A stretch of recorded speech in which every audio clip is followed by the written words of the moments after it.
Straight out of family court. Crazy motherfucker named Punisher. From the gang called Parents with Attitudes. When I'm called in, I got a warrant check. But these CPS bitches still try to snatch kids. Yo, fuck the CPS coming straight from the underground. A family man get respect in my town, but these caseworkers hate when we stand up proud. Snatching kids for quotas, yeah, that's how they get down. Searching my house without a warrant in hand. Lying in reports, got the judge and they plan. Fabricate the danger, say the kids ain't safe while they trafficking babies for federal pay. You think you above the law, bitch, you ain't God. We record every visit, expose every fraud.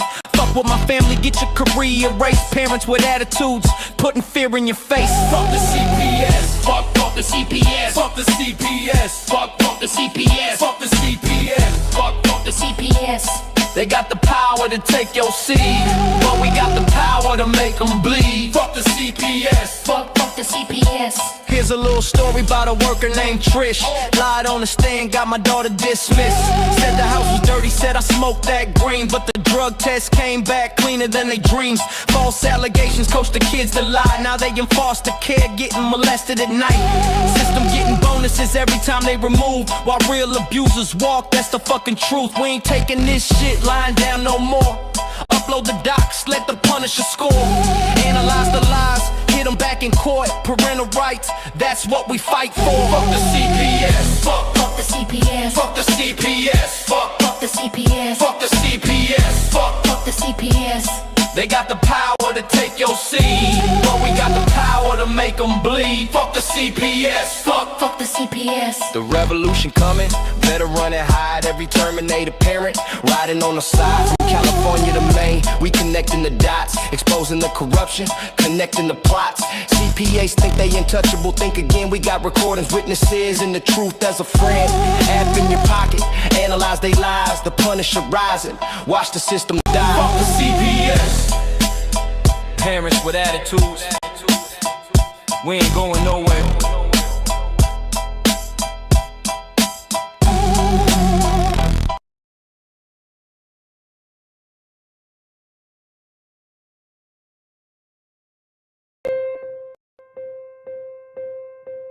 In the heart of our great nation, where the strength of our communities is built upon the foundation of strong and loving families, an urgent crisis is unfolding.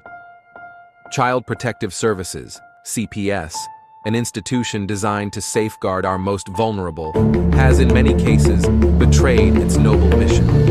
Too often, families are torn apart not by neglect or abuse, but by systemic failures and corruption. We can no longer stand idly by as these injustices continue. We are here to give a voice to those who have been isolated, to shine a light on the corruption, and to rally our fellow citizens in this critical fight for justice. Every day, countless families are caught in a web of bureaucracy and abuse of power, their lives disrupted and their bonds shattered. Children, who should be nurtured and protected, are instead placed in situations that can be just as, if not more, harmful than the circumstances from which they were taken. Parents, often bewildered and powerless, face insurmountable odds as they fight to reunite with their children. This is not the America we believe in. We cannot allow these injustices to persist. Our mission is to educate, to inform, and to inspire action. We promise to bring you daily updates on CPS, exposing the truth and fighting for reform. We must remember that the future of our nation depends on the strength and unity of our families. By standing together, we can hold CPS accountable and ensure that it fulfills its true purpose, protecting children and preserving families. This is a fight we must not and will not lose.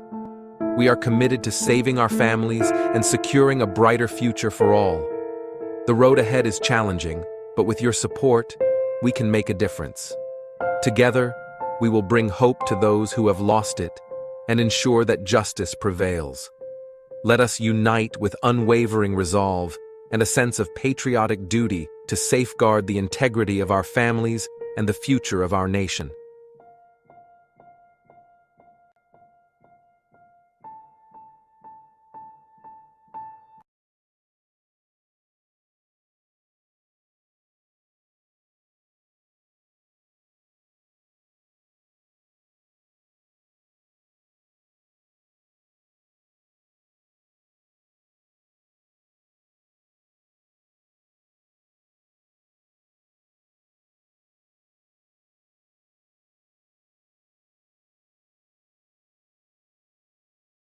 From Maine and the angry citizen. You're listening to Tiff and the Punisher with the angry citizen. We fight CPS corruption. We free America. Can we stop the kidnapping of our kids?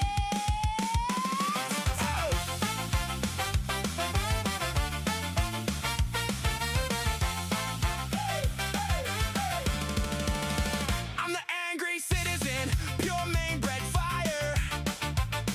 CPS roll through town like a government choir. We're just here to help, they said with a smile. Then they took the kids and drove off in style. I said help, you call that help? That's a raid. You stole the future and you call it aid. They write their reports while the parents go broke. I write the Constitution and I call it a joke. They want quiet parents who never push back. I want every family they touch to attack. Free America means free from this scam. Stop kidnapping kids in the name of the plan.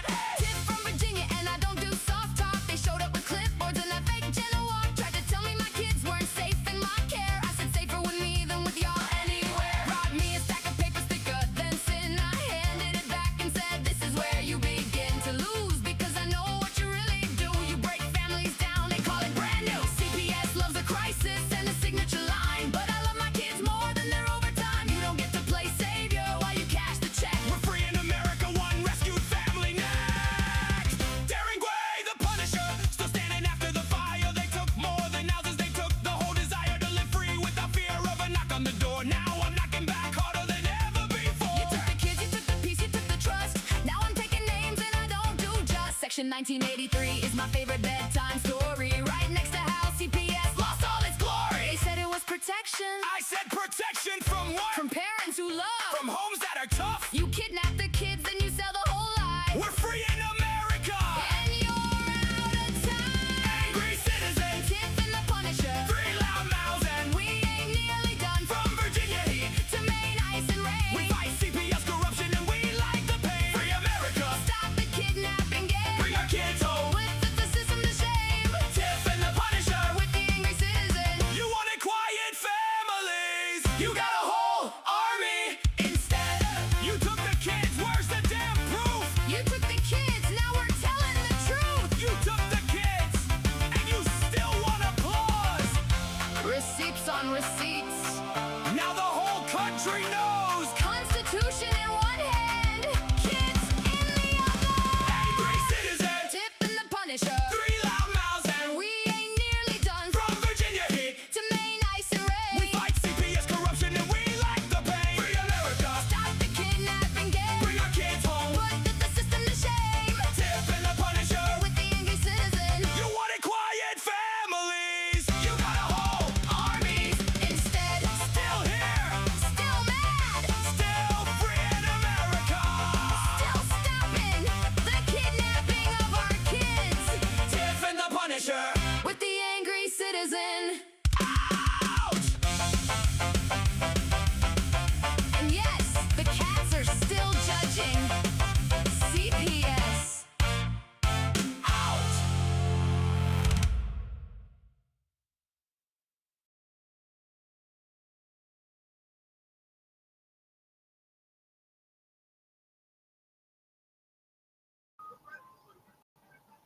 Darren, Tiff, Tiffany. Oh, week one. Week.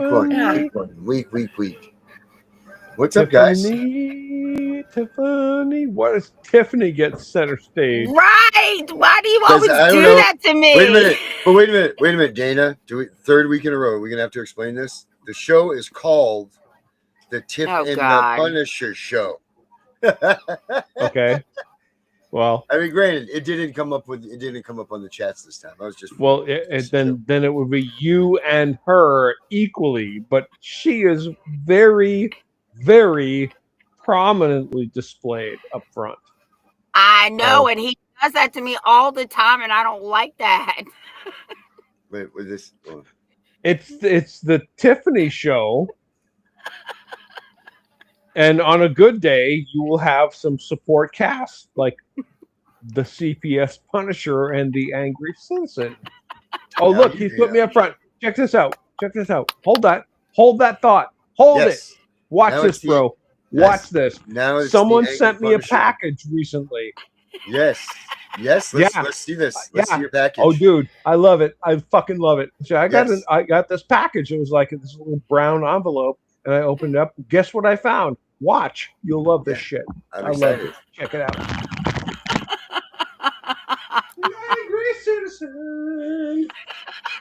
Angry citizen. It's upside, Upside down. down. Still upside down. Eventually, I'll get it. There it There you is. go.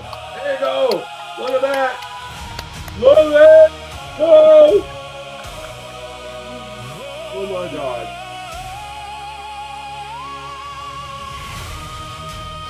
Yeah, there it is.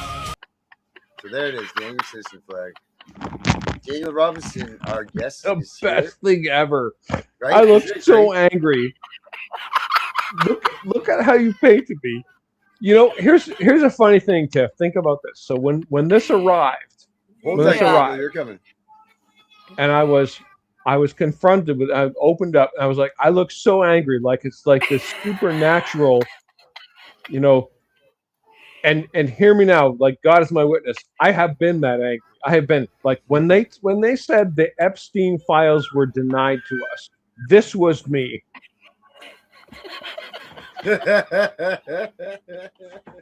Legit. Okay, this was what I was doing at that moment. I was like, I was so motherfucking angry, dude. Who the motherfucking hell are you to tell me that we don't have access to this information? Who the fuck are you to tell me I'm not allowed to know this? I'm not allowed to ask motherfucking questions? I'm not allowed? Who the fuck are you to tell me I'm not allowed? Who the goddamn motherfucking hell are you to tell me I'm not allowed? I'm in charge. I own you. You work for me, you fucking assholes. You work for me. You work for us. Did you realize that you made him a freaking one of those things? What do they call those? What? What do they call those dolls that you move the mouth? A plushie? What? No? Oh, when you make it talk, like you were just making your flag talk. right, like a ventriloquist. Ventriloquist. What do they call the ventriloquist thing? Puppet. A puppet. All right. So listen, guys. Here's what's going to happen here tonight.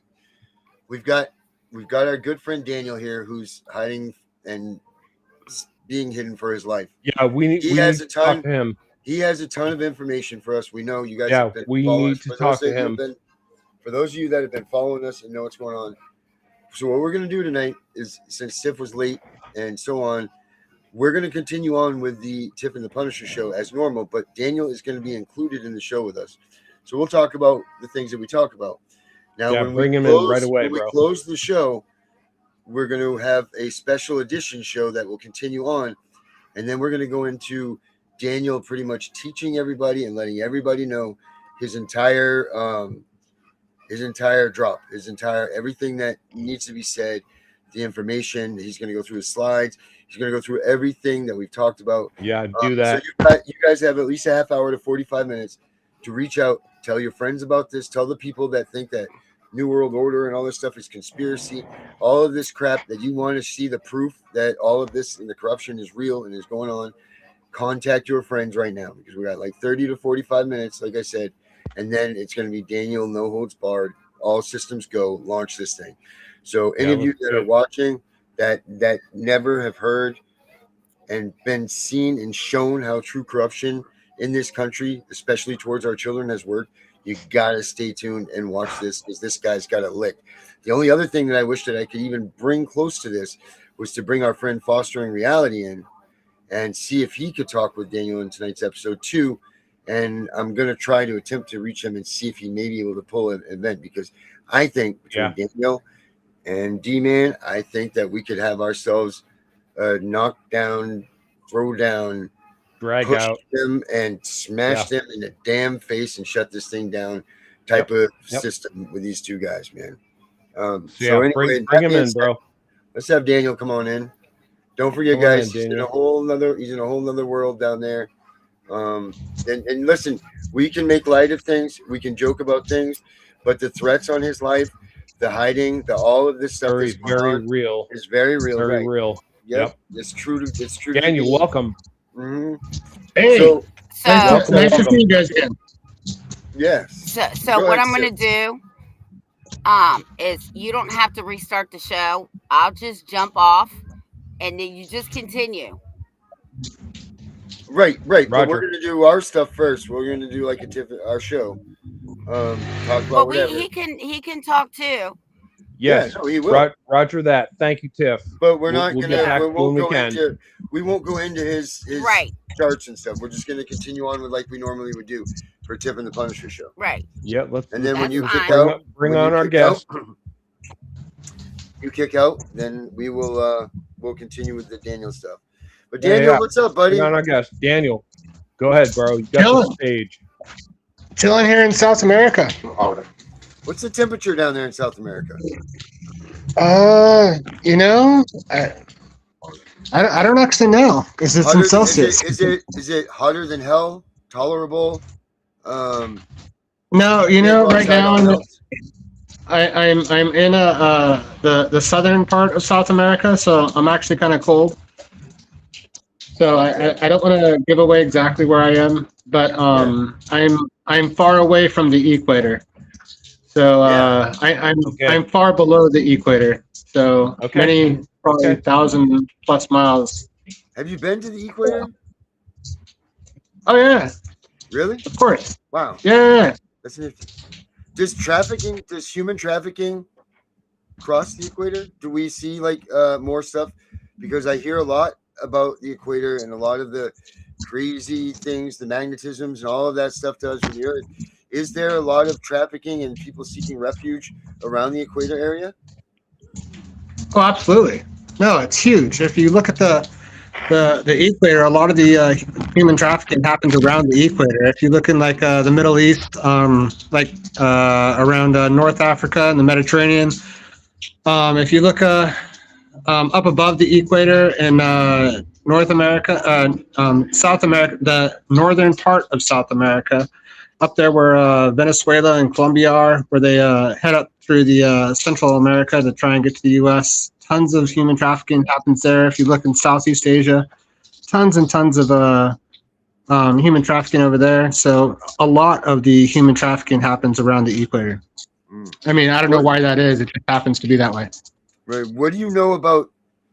So, and I know we're not going to get in. I don't want to get into the meat and potatoes about things, but what do you know about CPS and their involvement with international child trafficking? Well, we'd have to get into the meat and potato of things, right? But what it comes down to is CPS What it comes down to is CPS is just another arm of the worldwide traffickers who are using the court system to traffic our children, the same way they would use cartels to traffic children in South America, or use terrorist organizations to traffic women and children in the Middle East. It's no different as far as I'm concerned. As far as I'm concerned, a lot of the people working for CPS are just that, terrorists. Right. I mean, they use guns. They use guns. Yeah, they use guns just like the people in the Middle East do. Right. They use the police when you don't comply. Right. So they're terrorists as far as I'm concerned. Right. And up until the point that Dana was here, we all use different words like taken, stolen, yada, yada, yada. And then we really started, Dana had really built into us to use the word kidnap, and which we pretty much hold dear to now. Is that word kidnap? Like that's CPS didn't take our kids, they didn't steal our kids, they kidnapped our kids. Yeah, they do. No, it's no different. It's no different than what they. To understand, if I may interject one thing here. So, if the people that come against you and try to take your children away from you are claiming that they are honoring the law, then the truth is they either are honoring the law or they're not. As I have discussed with Darren many times, the supposed law, I'm not arguing about whether it's valid, but rather that the law that we are presented with tells us that if a person is going to, quote unquote, take, I hate that word, I hate it, take, they're going to take your child, right? Take, but whatever it is, whether it's kidnap or take, right? They claim they have lawful authority to do this because the law has been honored, and that they are claiming that your child is in imminent danger of harm, right? That is what they claim. And we, the people, have to anchor ourselves in fact and claim that I do not accept their authority in the first place. But even if I did, they would have to prove that their claim is valid. Either your child is in imminent harm and they can show you that and prove it, or your child is not in imminent harm. Well, and if your child is not in danger of imminent harm, and all those laws are a bunch of crap. Take away that child from you, they are kidnapping your child. That's the truth. Absolutely, and if you actually look at the laws themselves, the majority of them are in violation of our Constitution and the federal laws in which they were based off of. If you look at the Child Abuse and Prevention Treatment Act, which I argued in my Supreme Court case. Separate subject, but I agree with you. You are correct. No, that's a separate subject, very valid. The states, they based those laws off of the Child Abuse Prevention Treatment Act.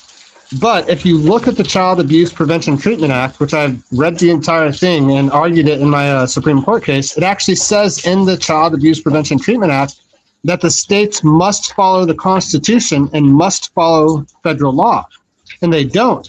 So when the states enact those illegal laws saying that your child is in imminent danger and harm, they remove the portion of the Child Abuse and Prevention Treatment Act that states that they must follow the Constitution and must follow federal law. So the laws that they've enacted are in fact illegal. So they're not valid. They're not real laws. Agreed.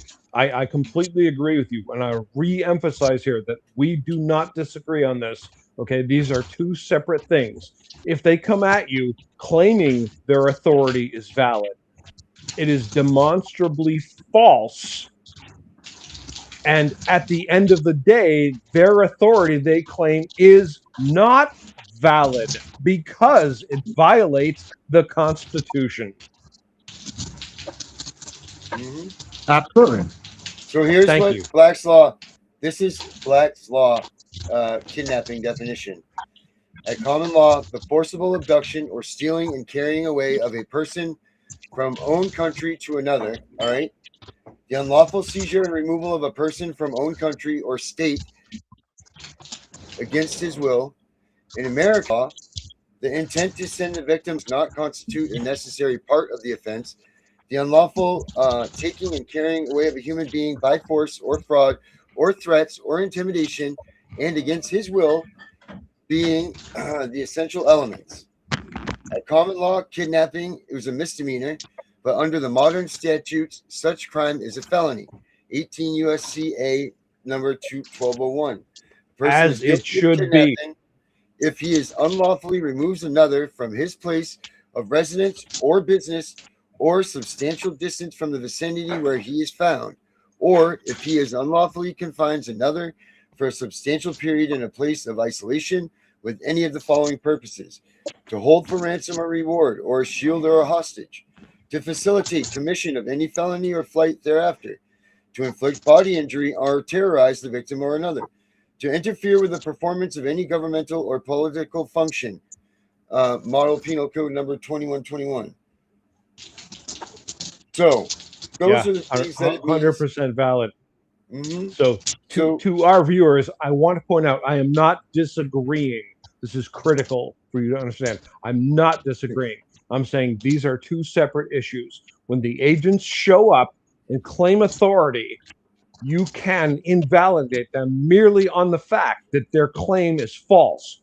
They're saying imminent harm.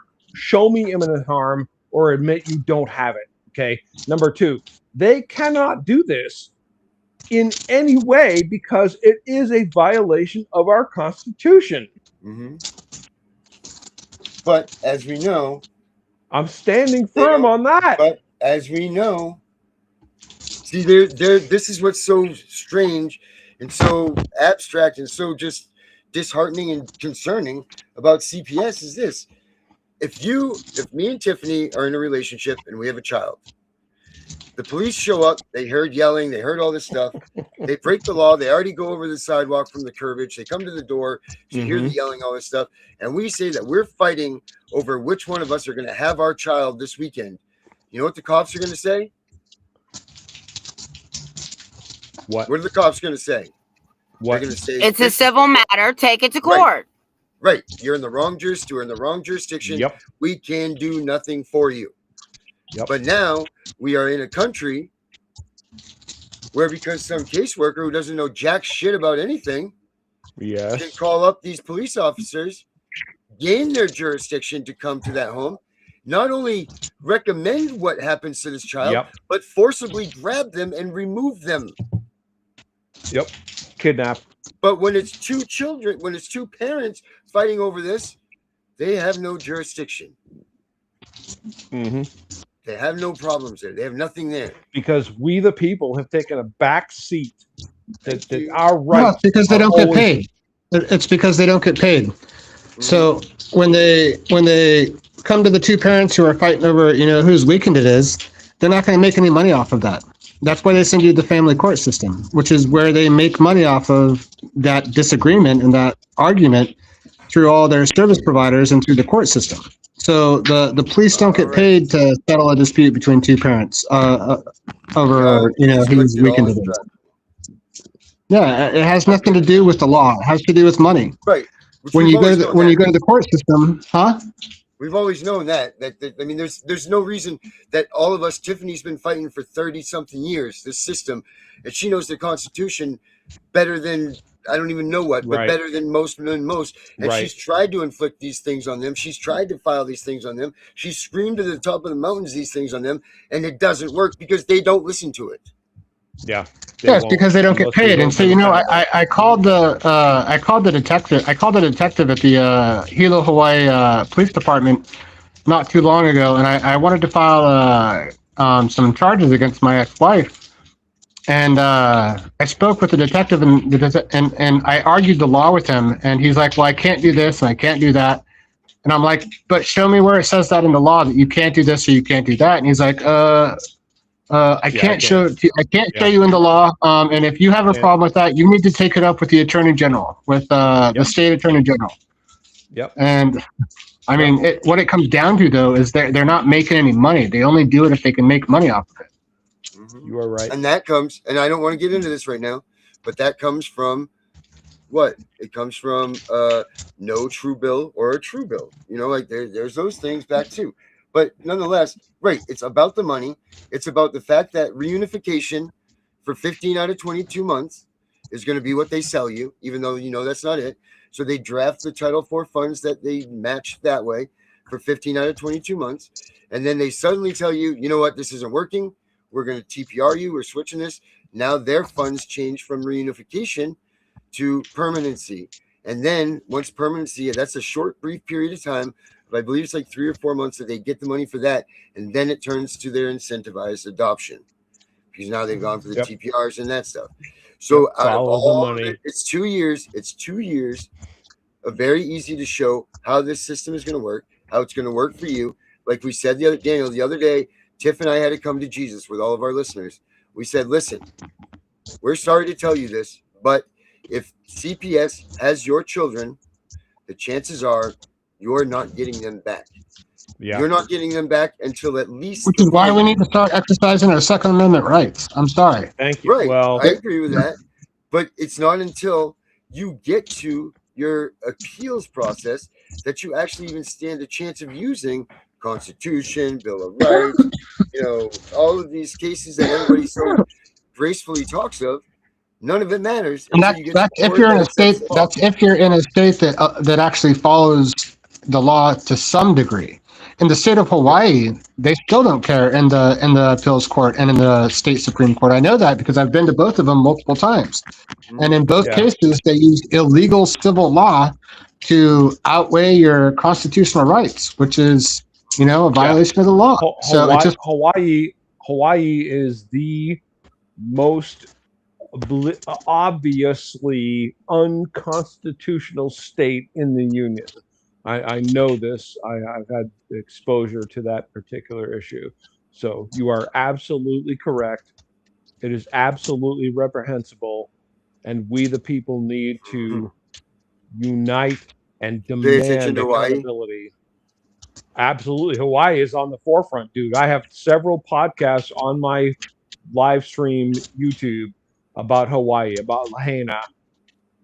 And everyone in America should see them because Hawaii is almost the epicenter of America. The Hawaii State Supreme Court just recently told the U.S. Supreme Court to go take a leave. I mean, they're openly and blatantly saying we don't follow the Constitution.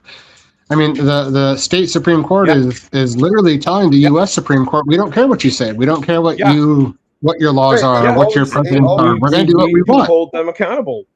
But they all have always said that, and that's why we tell everybody and we emphasize so much to use them. If you're going to use the Constitution, use your state's Constitution against them. Because they don't even follow their own Constitution. In the state of Hawaii, they don't even follow.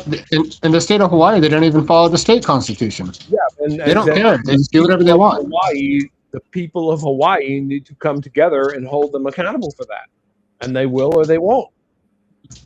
That's the truth.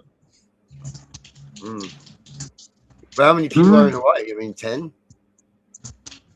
No, there's like 1.2 million. As constitutional Americans and say we are constitutional Americans, and we insist. The problem with that is the people of Hawaii are a very agreeable people. All of their elected servants. Yeah, no, I mean the problem. Go ahead, Daniel. The problem with Hawaii is it's a Pacific island.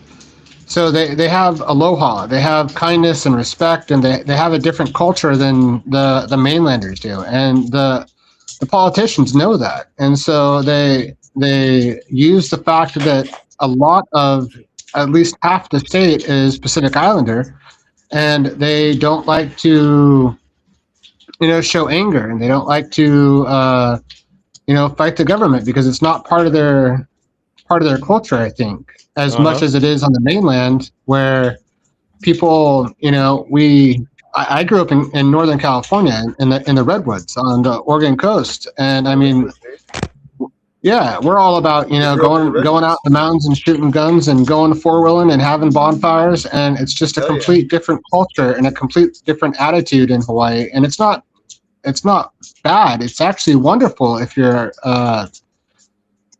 there. For the people are wonderful. They're amazing people. They're kind people. They're loving people. But the politicians use that against them. Yeah. So that's terrible. And such a sold out state. Like, people don't realize how many tragedies have taken place in Hawaii either. Like, those people are like sewn together by the heart. Like, so many tragedies have taken place that they've all had to mend and grow together. Yeah. Look at Lahaina. Yeah. I mean, there's many, many things that can be said for sure. And, like, how do you take that away from a people? Like, they're their own. I understand why they wouldn't take the Constitution over there, because I would think that Hawaii is like, screw all of you. You're how many hundreds of miles away? You don't know what we need here. This is not, a division of England or whatever. Yeah. This is Hawaii, man. I mean, why they're not just like, go away from the United States? They need the same things. They need the same things that every one of us needs, which is a strict adherence to our Constitution and our rule of law and accountability and transparency. And all of us need that. I mean, I go ahead. I think the island of Hawaii was stolen from the native Hawaiians. And I really think that the native Hawaiian people themselves, not the politicians, I really think the native Hawaiian people had a lot of stuff right. With their aloha and with their community and with their way of life. And I mean, I don't know. Agreed. What were you going to say? I was going to say No. that the biggest problem is that people fear the government, right? I mean, there's Yes. quite a few of us who do not, and we will take Yes. that stand. Yes.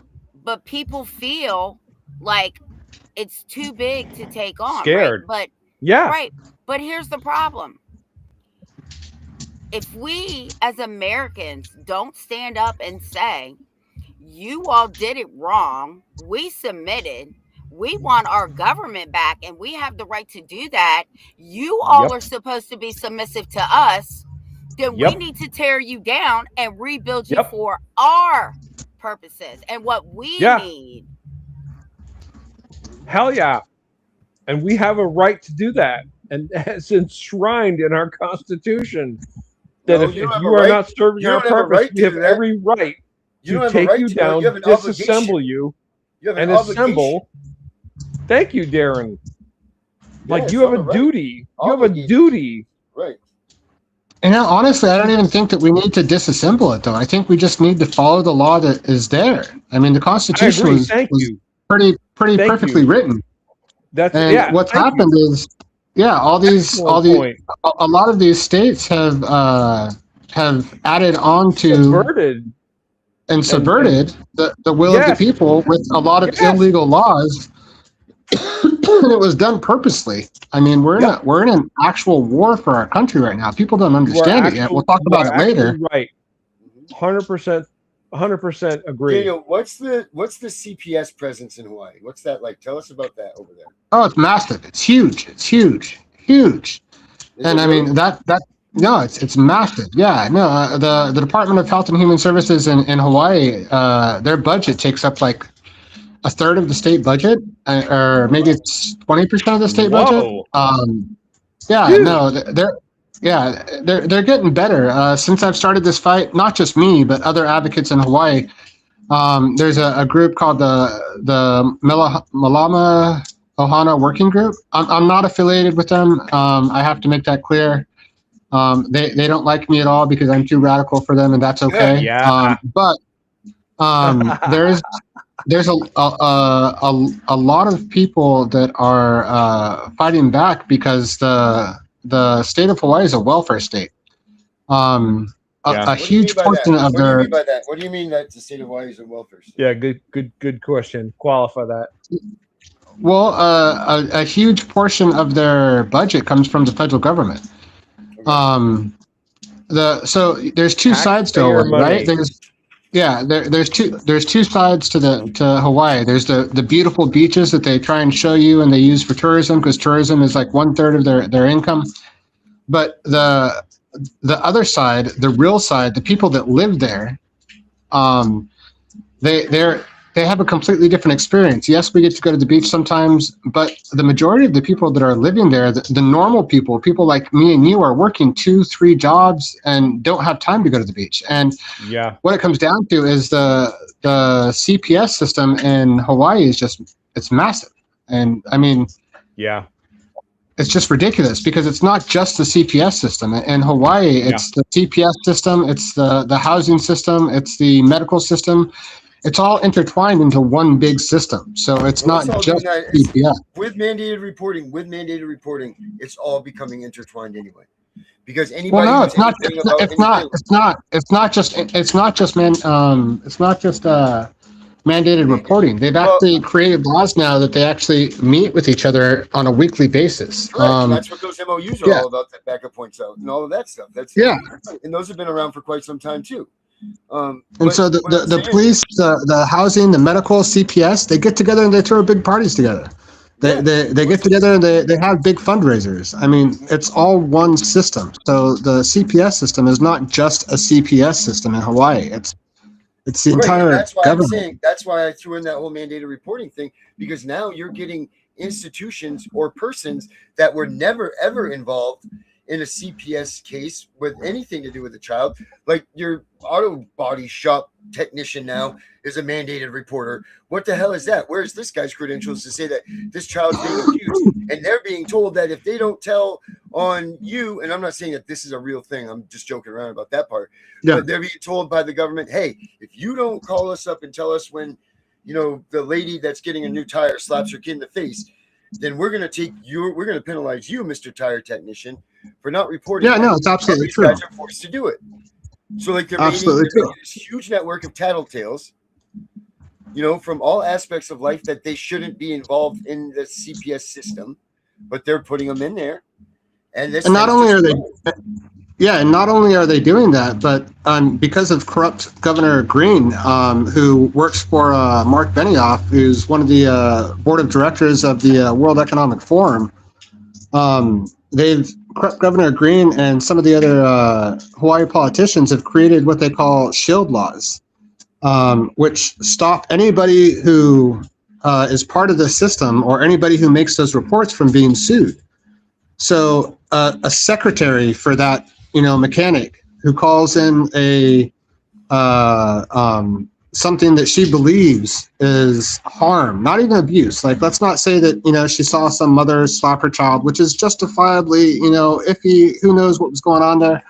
But, you know, let's say a secretary for the mechanic calls CPS and says, you know, I think this person is abusing their kid, then that secretary can't get sued, can't get in trouble for doing that, even if they're doing it out of ill intent. There's actually a case where one of the people that I was working with originally 3 years ago, her neighbor didn't like her, just didn't like her. And so her neighbor called CPS and reported child abuse. And then CPS came and took the kid away and gave her child to the neighbor, not to some, you know, foster care system or not to somebody else, but the neighbor got the kid. And so then she had to spend 2 years fighting to get her kid back and proving that she was innocent. And so nothing ever happened to that neighbor for destroying this woman's life. And so they're trying to work on those things. What's that? They're trying to work on that aspect. See, I'm all about abolishment. I don't think you can put a Band-Aid on this anywhere, and I don't even think you can build a bridge on this thing anywhere. I think this thing needs to just be destroyed, and then the people of the United States will take it up. They'll coddle their young like they're supposed to, take care of their young like they're supposed to, and move on. Now, there's not a lot of people that feel like that. And what cracks me up is... No, when it comes to CPS, I absolutely agree with you. Yeah, when it comes to CPS, I absolutely agree with you. There's these people that will sit there and argue that, and they'll be like, well, what about the kids that are actually being abused and neglected? What, the 2%? The 2% that are out there that, you know, that number is vitally small when you actually take it and look at it in comparison to even people that get the flu every year. Because you're dealing with false numbers right now of 400,000 kids in foster care per year. Right? And what is 2% of 400,000? If I may offer here that the tiny minority of children who are deeply needing help don't get it. Here in Maine, there were at least 3 deaths of children who were viciously beaten to death by their parents with CPS not intervening. They had time to go steal Darren's child from him, but they did not have the time to protect the 3 or 4 that were genuinely in need, that really needed someone to come save them from these horrible, abusive parents. CPS was not fucking there. Well, that goes back to what I said all these years. They are not going to remove children who are really being abused and neglected because they can't sell them to the highest bidder. They're damaged goods. Damaged goods. That's right. 100%. Just like they give the child back to the abuser. And so something I was gonna tell you when you brought up that statistic, 400,000 kids in foster care. So what I'll discuss soon when we go through my slides is I discovered earlier this week that they actually, this is a worldwide event. So there's actually an organization called the International Society of Family Law.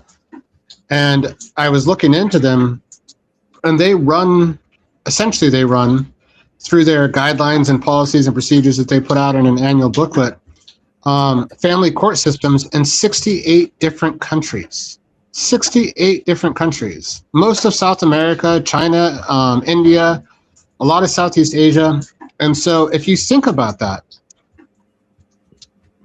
if we look at the statistics, so there's like, last time we spoke, there's like, close to 30 million people involved in this system, the dependency courts, the family courts, foster care.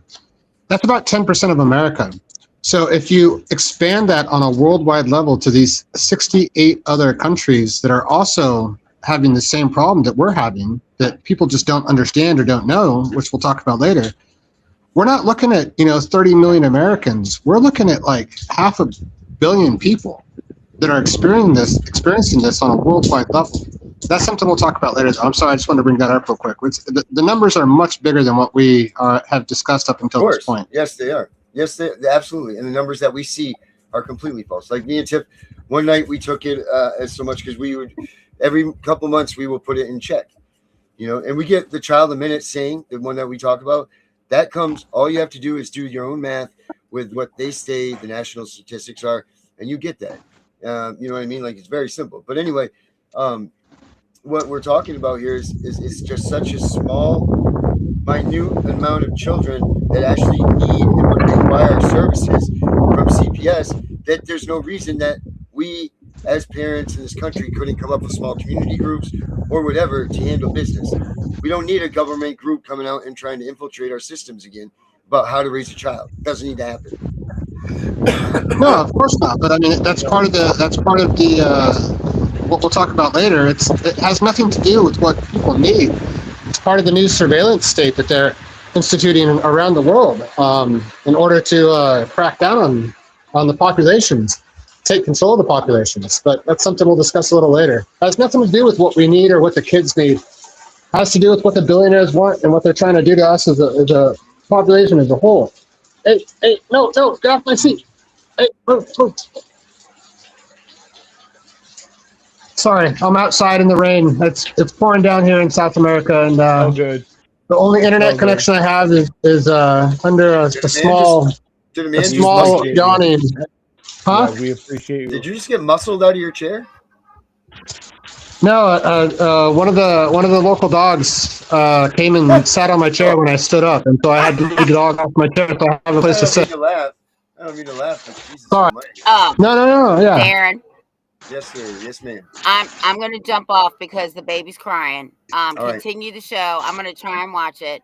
And thank you for coming on again, Daniel, and be safe. And I'll talk to you guys on Monday. All right, guys. God love you, Tiff. I'm actually gonna let's Talk take to you a later, quick, Tiff. let's do a quick Love you, let's sister. do a Thank you. 4-minute break. Let's do a 4-minute break. I'm gonna play a video real quick, and then we'll come back. How's that sound? Sounds great. All right, cool. Everybody, stay tuned. We'll be back. So don't leave when you see this stuff playing. Just sit tight, and we'll be right back. All right, everybody. So stay tuned for the good stuff.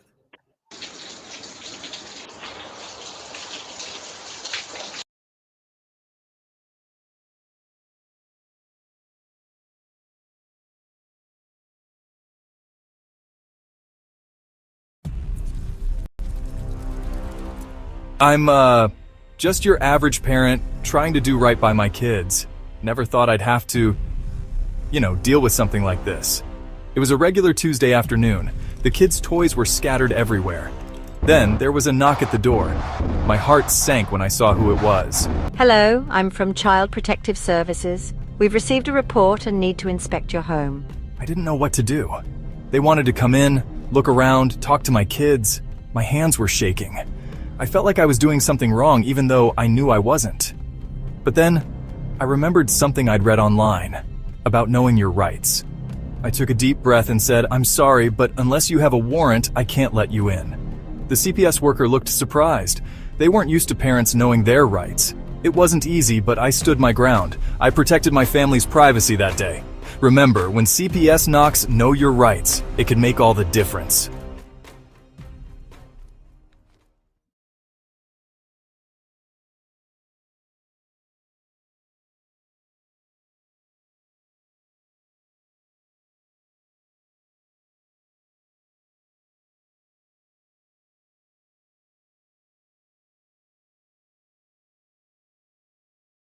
Maine? The way life should have been. You cross the bridge on 95 and something shifts. The air changes. The world slows down. This is the land that built legends. Where Joshua Chamberlain held the line at Little Round Top and saved a nation. Where Stephen King dreamed up our darkest fears from a Victorian mansion on a quiet street. Where Paul Bunyan still stands tall in Bangor, watching over a city that once roared with industry. Where Belgrade lakes shimmer gold at sunset. Where the Nubble Lighthouse has guided sailors home for over a century. Where Katahdin rises above it all, from first light to last. But something happened to Maine. Funtown is silent now. The lobster boats rot in the harbor. The streets of Portland are lined with tents. And thousands of Maine families have been torn apart. Not by tragedy, but by a system that profits from their pain. The money keeps flowing. The budgets keep growing. And the people of Maine keep asking, what happened to the way life should have been?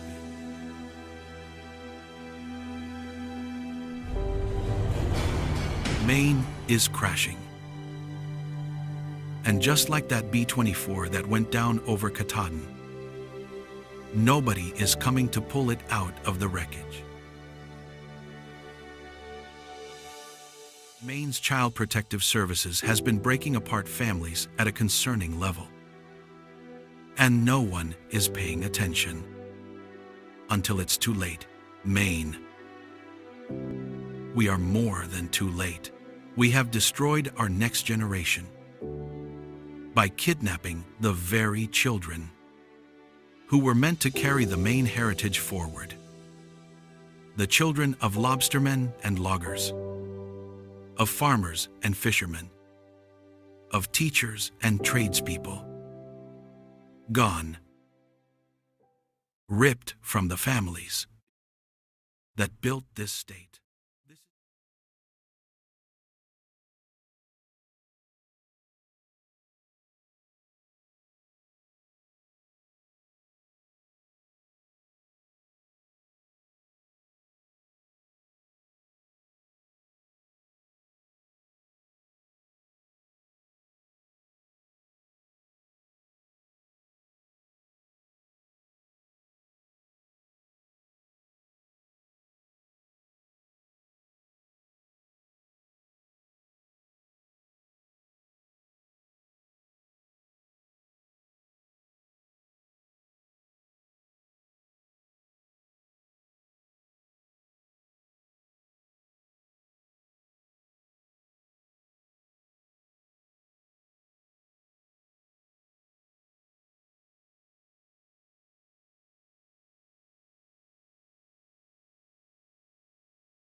Holy shit, I just had that whole spew and none of it was even said out loud.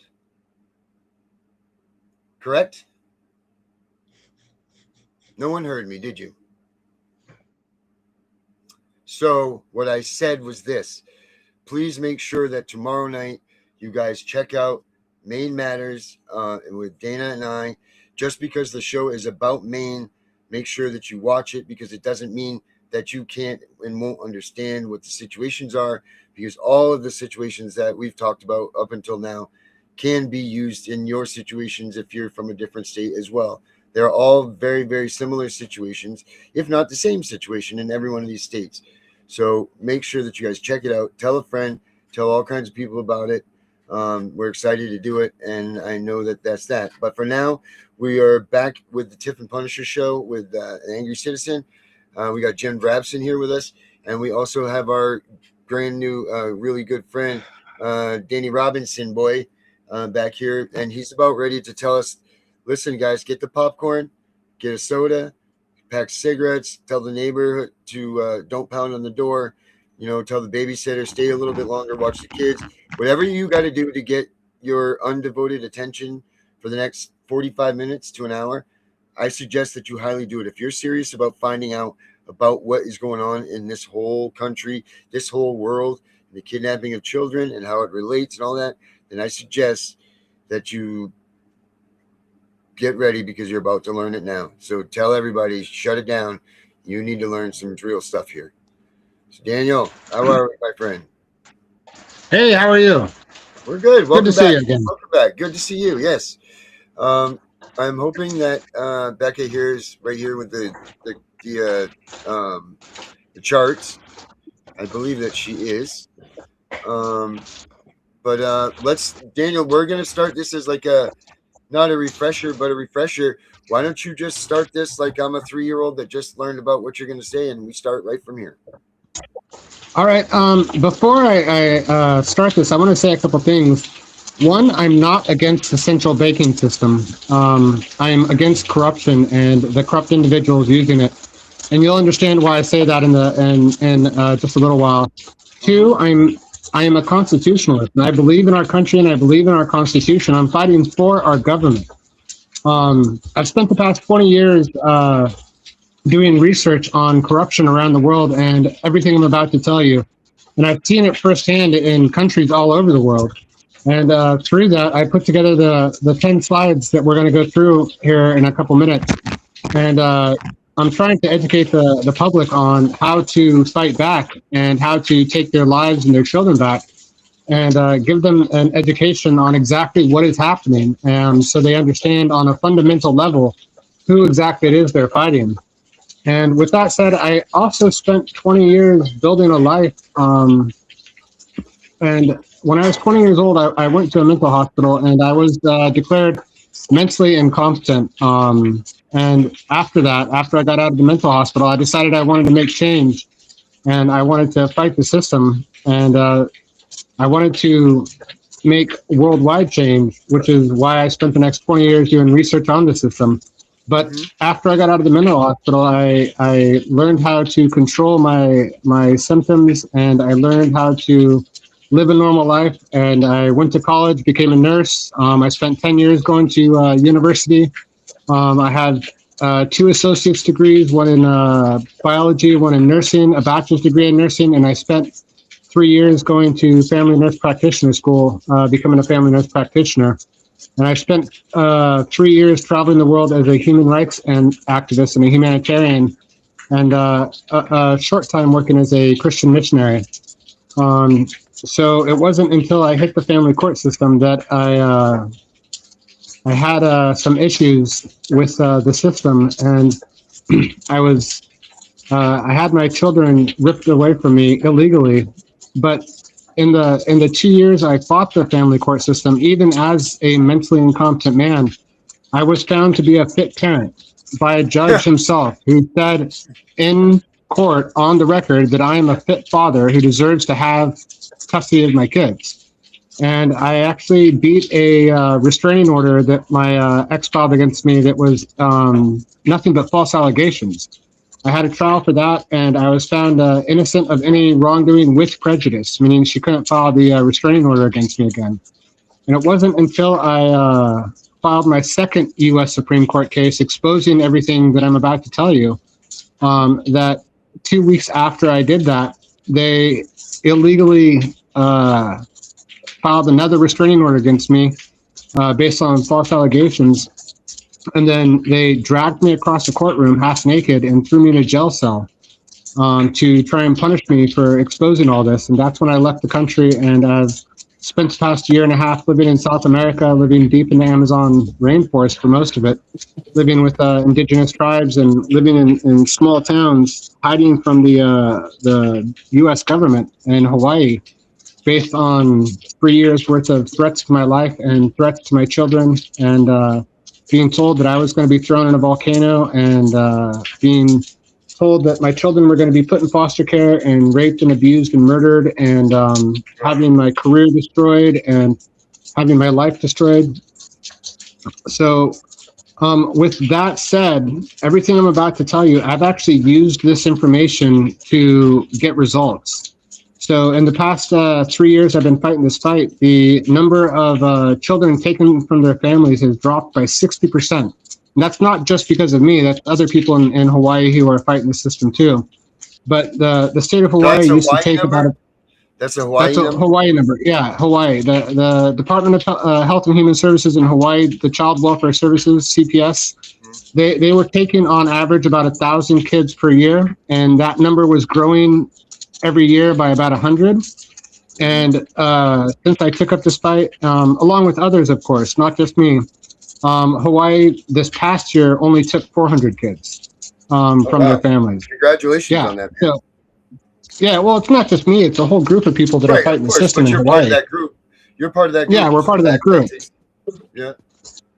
Yeah, and recently I was debanked, and because I'm exposing this information about the banking system, and they took my bank account away and put me in a really bad situation for a couple of weeks. And so I sent I'm not going to tell you which bank it was, but I found the email address of the board of directors of the chief legal officer that sits on the board of directors of my bank, which is an international bank. It's a massive bank. And I sent that chief legal officer an email telling him, hey, look, you guys are going to debank me, then I'm going to essentially shut down your bank and get your board of directors arrested for insider trading. And within a couple days, I was contacted by the bank who now wants to clear up all the issues and get me back on track. So this information that I'm about to give you actually works. I've used it myself. I actually got a judge reprimanded in the state of Hawaii for exposing her corruption. And they wrote an article about me in the Civil Beat about a Judge Mahalani Hyatt, who was on the board of directors of a service provider, the Children's Law Project of East Hawaii, that took children from their families. And she was reprimanded by the Commission for Judicial Conduct in the state of Hawaii. So everything I'm about to tell you is information that I've used and techniques that I've used to make changes in my state in Hawaii. And go ahead. This is cool because we all sit around and we squawk box and talk about what could we do, what can we try. These the things that you're about ready to tell everybody have been. I'm not going to say that they're 100% foolproof and tested, but they have been tested. They have been used. They have some level of success to them. So people can go ahead and take this and use it to their advantage. Of course, always research. Don't take his word for it. Don't take my word for it. Go look at it yourself, figure it out. Do what you got to do. Don't take it as is, any information that anybody ever gives you. But this is, we're saying absolutely. This has proof, So yeah, no, research everything I'm about to tell you. I've spent 4,000 hours researching it. So I mean, I know it to be true, but everything I'm about to say, go look it up. Don't just take my word for it. I mean, you can see all this stuff. It's all public information if you know how to find it and know where to find it. But I mean, like I had 11 different judges recuse themselves from my cases. As far as I know, I've never heard of another parent who's had 11 judges recuse themselves from the case. I mean, it's got to be some kind of record because of this information that I'm presenting, because the judges didn't want anything to do with me because I'm exposing their corruption. So this information works, though. With that said, if you want to get into it, I have a set of 10 slides that I put together with the help of another parental rights advocate. And those 10 slides, they show you exactly what I'm talking about and how to use that information and what exactly it is that we are fighting as a group. And if you want to start with the first slide, we'll start at the bottom, which is, family court, and CPS and the people that we are fighting individually on a day-to-day basis. Can you pull up that first slide? Yeah, I'm waiting for, I believe that, did you not send them to our lady Becca there, right? I did. She said she sent them to you on your messenger. Okay, so I thought she was going to handle that for him. All right, hold on 1 second. My bad here. I was busy doing something else at the time. So here we go. And I apologize if I look away from this slide. I'm in South America with a really bad internet connection in a rainstorm at the moment, hiding under a cover, yawning. So if I put the phone close to my ear, it's because I'm trying to hear what you're saying. Yeah. Or if I turn away, it's because I'm trying to get out of the rain. Okay, she did not send me those. But I think someone just came in here. Who came in here? Jennifer's here. All right, Jen's here. But Jen, is that you coming in? That's secondly. Here, right. Yeah. All right, let me find out what the hell's going on here. Jesus Christ, this is the stuff that I hate. Give me 1 second, guys. Let me get a hold of Well, I know that you have the first 9 yeah, slides that I created. One, so let's get we can get going on this anyway, right? Let me see here. I can share. I can put the photos up here. Okay, here we go. What's the first one going to be, Daniel? Just fresh in my head here. The first one is the diamond. The diamond. Diamond looking one. Let me pull up your folder here. Daniel, my brother. So what it comes down to, I'll start talking about it while you're pulling it up. Yep, is we're not actually fighting the court system. We're not actually fighting judges. We're not actually fighting lawyers or gals. We're not actually fighting CPS. We are fighting those individually. They are the bottom of the barrel. They are the ones who are committing the crimes, stealing our children. There you go. You got it. But essentially, the family court system, the entire system, the lawyers, the gals, CPS, the judge, they all work for what they call community foundations. So there's in every major city, every state, every small state has one, and larger states have like 30 to 40 of them. They have what they call community foundation trusts. And these community foundation trusts, they are, I guess, what you would call the shadow government, for lack of a better word, that actually control the government and control the government actors. And if you look at these community foundation trusts, what you'll find is the board of directors of every community foundation trust, which are billion-dollar organizations or multi-billion-dollar organizations, on the board of every directors is the CEO of the banks in your state or in your city. So every community foundation trust will have the 2 or 3 CEOs of the banks, as well as 2 or 3 people that run the largest real estate companies. And if you look at how the system works, what happens is these bankers and these real estate companies, CEOs and executives, they're actually the ones that run the government. They're actually the ones that run the politicians. They're the ones who run the courts. And if you look at them, if you look at the flow of money, it's all about the flow of money, from the lawyers to the gals to the judges to the court system itself to CPS. All the money eventually flows into trust funds that these CEOs of these community foundations control. And so if you look at the diamond, you'll see that essentially the court system is just a pipeline for stealing our money, stealing our kids, stealing our houses, stealing our finances through child support. And they use these different organizations, starting with, I'm sorry, I can't see too well because my screen is so small. Can you go up the diamond for me? Yeah, where do you want to begin at here? I'm trying to figure out. I know I should be able to scroll it here. Hold on a minute. So start at the bottom and just read the different levels going up to the top. Okay, so we've got court actors, number 1. Yeah, which are the judges, the gals. The bottom, the court. So the court actors are the judges, the gals, the CPS workers, the lawyers, and then the next level up is the court actors, and then that's where we're at next. Yeah. Which we did. And then the next one? Nonprofits. Yeah, so then you have the nonprofit organizations, which are all controlled by the Community Foundation Trust. which are all your child custody evaluators. They're your divorce psychologists, domestic violence programs, anger management, drug diversion, all that stuff. Yeah. Yeah. Those are all controlled by the community trust at the top. Okay. And then you go to the state funding. Yeah, then you have the state funding, which is all your court programs, your federal grants to the states, your SNAP and HUD and housing and all that stuff that the courts tell you that you need to go get enrolled in and be a part of.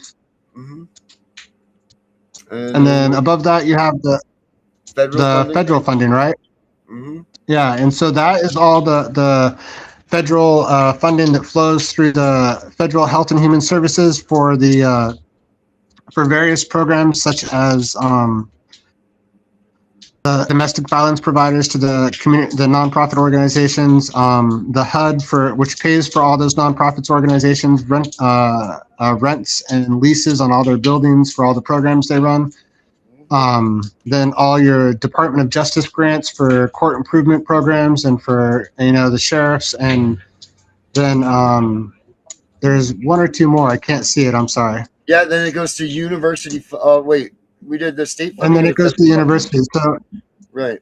Yeah. So the university are what they call the sub-recipients. So the universities are the ones who actually get the money for the state grants from the federal government, and then they put it into trust funds in the banks of the CEOs that run the Community Foundation Trust. And then from there, it gets distributed to the various nonprofit organizations and the various court actors. But if you look at the flow of money from where we are at the bottom in the court system all the way to the top, every part of it flows eventually into the Community Foundation Trust and into the banks of the CEOs that run those trust funds. So it's just a pipeline of money. It has nothing to do with our rights. It has nothing to do with laws. It's just so at the end of the day, everything goes to the Community Foundation Trust. Correct. And at the end of the day, it goes into the banks of the CEOs that run those Community Foundation Trusts, which get paid handsomely by the various nonprofit organizations for handling their money. So that top tier, is that top tier the Community Foundation Trust? Is that what we that top tier is the Community Foundation Trust, correct? Right, but is that what we dare say call like the Rockefellers and these different groups, these different elite groups that are out there that are controlling everything? Well, that's them at a local level. So, I mean, the Rockefellers, the Rothschilds, they control all this, but they control it on an international level. At the community level, community level, it's controlled by individual trusts that are eventually controlled by them. Yes. So, because I just want to clarify for everybody that's watching here, the way that this board is set up. So you're saying that the foundation where the money starts, the families go into the courts, and then some way or another, the money trickles to these actors that are at the bottom. Then how does this money, then this money is used by going to the services that they're telling you, all these people together that combine say, oh, they need this, they need anger management, they need this. So now that money flows into this, the services that you are to take care of to get your children back, right? And then correct their money, which is all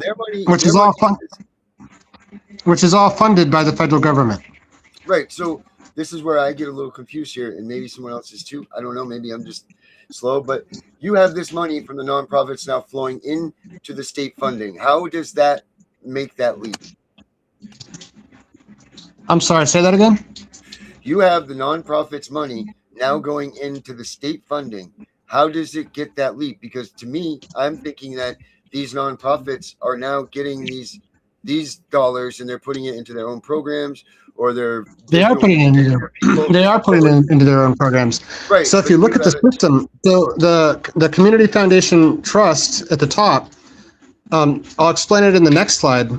They create all these nonprofit organizations in order to control the state, in order to get politicians elected. And I get that. So how does their money turn to the CPS budget, to the court grants, to the judges' salaries, to the sheriff's department, to the state programs and initiatives, and more?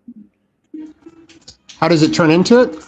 Yes, because this is we're supposed to follow the money, right? So you have it right here going to the psychologists and anger management, parental evaluators, and abuse, but then it says goes to the state funding.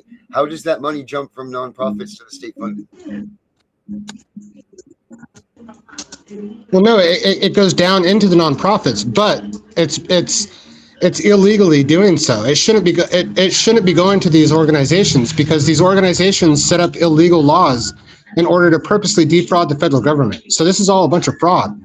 Right. So should we not be all of these nonprofit organizations.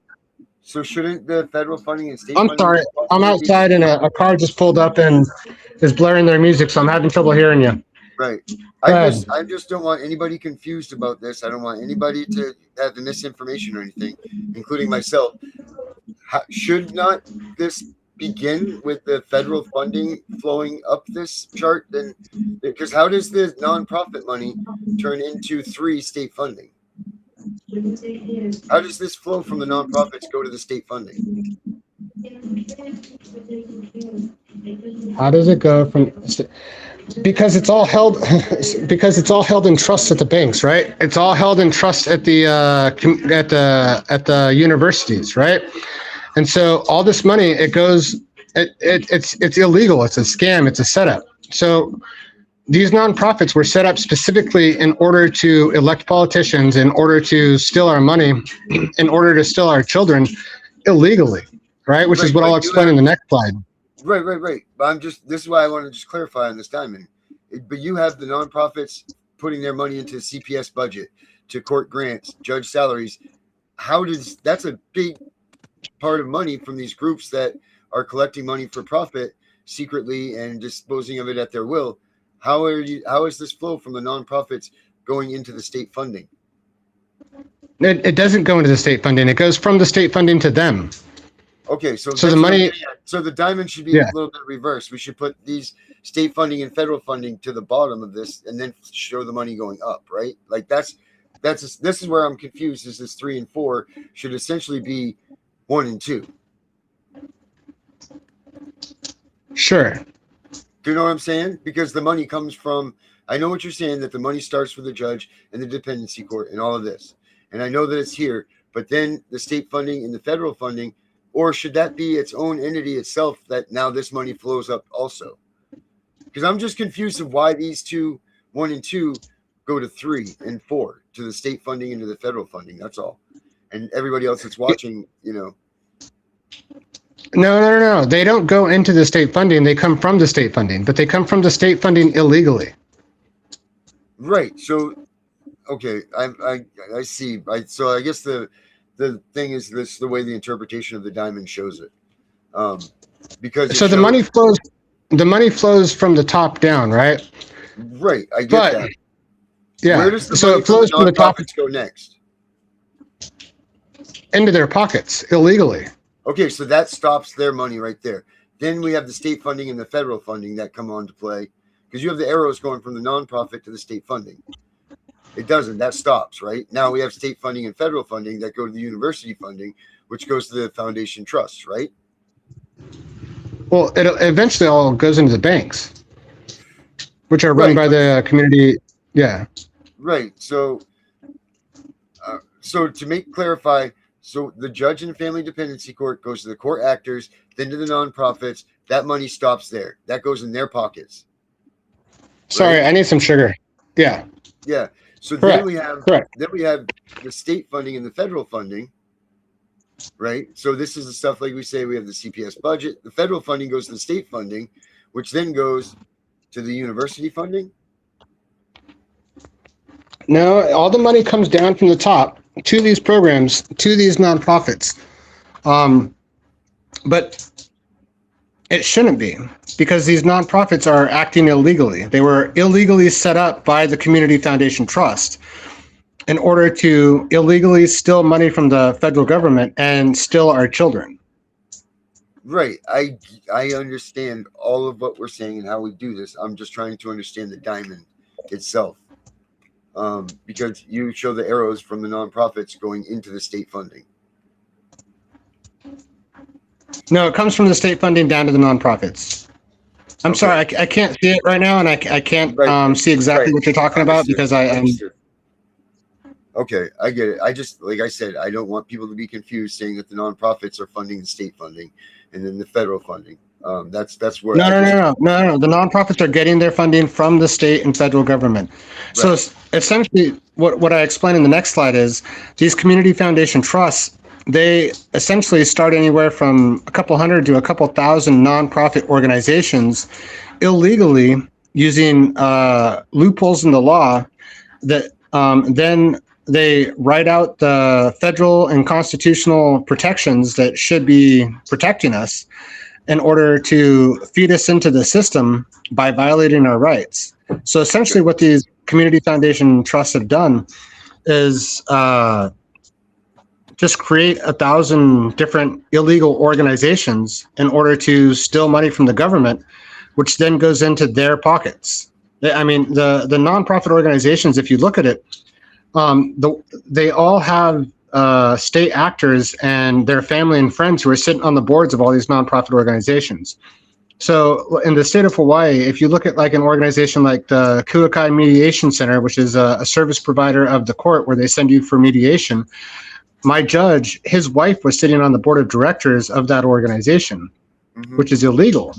I mean, so essentially they're just taking the money from the federal government and putting it into their own pockets in these nonprofit organizations, right? Right. Yep. So I got the second diamond up now, the following the money one. Maybe this will clear up. Maybe this one is more relative to what we're trying to say, shows it a little bit better. I think that was just a confusingness in that first diamond, Daniel. I know exactly what you're saying with the money. That diamond just showed money going from nonprofits to the state funding, and that's all. I just don't want anybody out there giving misinformation. That's all. But now we're at the diamond number 2, following the money. So we start at the banks, right?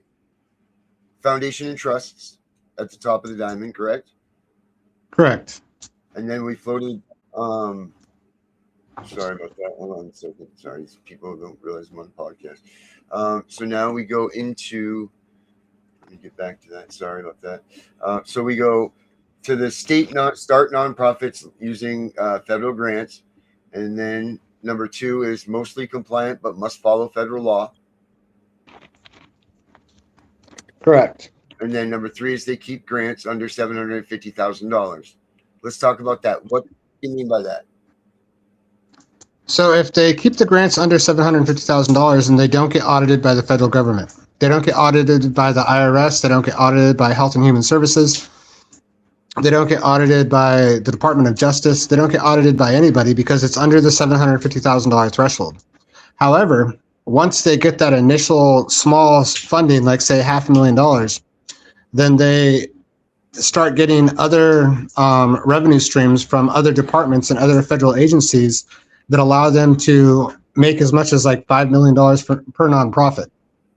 Holy smokes! That's supposed to be a nonprofit.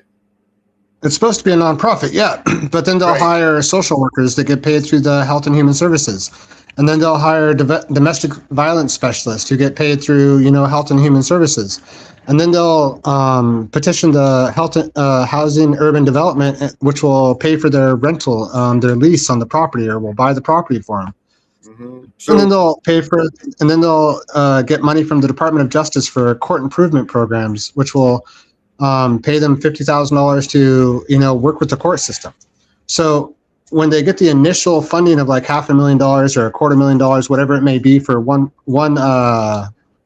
nonprofit, like a domestic violence program, then they'll also apply for other grants through other agencies and through other federal partners, and they'll stack their funding from multiple different agencies and allow that $500,000 that allows them to not be audited and turn that into like $5 million. Right. So essentially what this is now I see what you were saying about the other diamond. Essentially, this is one big system of fraud. So the CEOs of these banks, they create these nonprofit organizations in order to, the CEOs of the banks, through the Community Foundation Trust, create a nonprofit organization such as a domestic violence program in order to get money from the federal government by violating our rights. And then they create 1,000 different nonprofit organizations. So you take that, $500,000 or that $5 million that one single nonprofit organization can make from the federal government times 1,000, and you're looking at like, 500 million to $5 billion per Community Foundation Trust that they're illegally defrauding the federal government out of by violating our rights. Mm-hmm. So the money flows down from the top to the nonprofit organizations and into the pockets of the judges and the lawyers and the gals and all their friends who run these domestic violence programs and run these, housing programs and run all these different medical programs that they make money off of. Right. And they. Right. I want to take a second. Does anybody out here in the audience have any questions right now that they would like to ask about what you've heard so far? Let's just take a second here. And let's see what you guys have to say. Does anybody have any questions? What Daniel is explaining right now? Let's just hold off a second before we go any further. Does any of you guys have any questions that need to be answered? If you're confused about any of these things that he's talking about or we're talking about, do you guys have any questions that you need to have answered to understand this a little bit better? Or do you understand it fully and we'll continue on going? But this is a very important thing to make sure that you guys all understand how this flow is working. And I understand that it's confusing a little bit with that opening diamond, but check them out. Let me know if you guys have questions that you need answered. I'll give you guys let's give it 2 minutes, Daniel, before we move on, to give these guys a chance to ask the questions that they possibly need answers to. So let's just chill back for a second and give them a chance to catch this up, and then we'll move on. Yes. I can share some details about, Daniel was mentioning that they hire social workers, counselors, different leaders for each of the divisions. I can speak to that from firsthand experience standpoint, where, let's say, for example, we're talking certain Protestant who shall remain nameless for the purposes of this call. Yes, hired social workers, try to squeeze people into as many of their programs as possible. And I'm guessing each of those programs is under a different head, such that they might obtain funding in that particular head to the tune of that 750. So they'll have a social worker division, a counselor division, a finance division, a emergency housing division, a emergency nutrition division, and emergency clothing division, and each one just has to cap out at the 750, and they remain inscrutable. They remain under scrutability because, as Daniel was saying, as long as they stay under that 750, there's no oversight. Right. Okay, cool. Daniel, Albie asks this. Written testimony of the Department of the Attorney General. I'm going to slaughter this. I'm sorry. Generalaka Ohaino Okaloi Kuhetu 32nd Legislature 2024. Is that what you were speaking about? I'm sorry. I don't understand the question.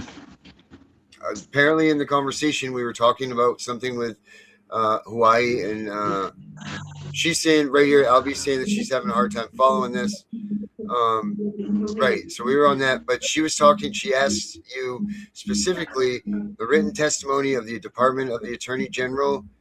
And then it says, Ohaino Oka Lola Kuhina 32nd Legislature 2024. Is that it? She says. Or are you confused with the question too? I'm confused with the question. So if you at the actual state legislature laws that they have enacted, I put it in my first U.S. Supreme Court case as a part of the appendix they actually said in the law when they enacted CAPTA, the Child Abuse Prevention and Treatment Act, in I think 2012, that they were doing it solely to get $50 million in federal funding from the federal government. So that would be great, except for if you look at the Child Abuse Prevention and Treatment Act, they're supposed to, it explicitly states that they're supposed to follow the Constitution. But if you look at the way that the state of Hawaii wrote it, they wrote the constitutional and federal protections out of it. I'm sorry, I'm changing locations because I just need a little bit there. And I'm trying So to reach if you, out. if you Oh, go ahead. Sorry. yeah, and so if you look at I forget what her name was. She was the former Health and Human Services Director for the state of Hawaii before Ryan Yamani, who was just indicted on bribery charges. In her 2021 budget, I think it was, she actually explicitly states her number 2. Oh, we lost these movement spots here, guys. So just bear with the frame there. Albie, I understand what you were saying in the thing before. I understand that what you were saying in the question, and that's what I was questioning. So these it's not even trying to We missed what you said for the last 15, maybe 20 seconds. You cut out. Would you Which back one? up, please? Last 15 seconds, you cut out completely. Would you back up, please? I'm sorry.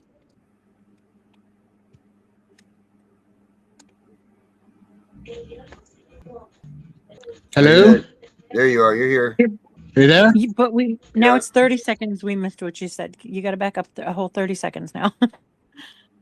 So what's the last thing? You started talking about Hawaii's. You started talking about Hawaii's Constitution. Kathy Betts. Kathy Betts, thank you. So if you look at Kathy Betts in 2021, the budget she submitted to the state legislature, I think it was her. She had like 4 goals for the Department of Health and Human Services, and I think the number 2 goal was to. It literally states to get her service providers paid, to get all these nonprofit organizations paid, and so she doesn't talk about housing people. She doesn't talk about providing them with medical services. She talks about getting all the nonprofit organizations paid. Okay. Let me see. And here. You have a couple of questions up here. Hold on, Daniel. Giorgio wants to know, how does the American public disrupt this flow of money? You know what? That's going to be my 9th and 10th slide. Okay. I'll tell you exactly how to do it. Okay. Sorry, I was a little loopy for a second. I needed a little bit of sugar and some fresh air. Yep. So that first slide, it was showing how the Community Foundation Trust are defrauding the federal government billions of dollars. It's like across the country, hundreds of billions of dollars by nonprofit organizations controlled by the bankers bank in each city or state. And it's being done by violating our rights, by stealing our children and stealing our houses. Right, I got you there. Let's see. Individuals with severe. So the second slide shows how it's done. Huh? Oh, I'm just reading some of these questions here from and what these comments are. I just want to get everybody up to speed. Everybody has questions for you and everything. I want these to be.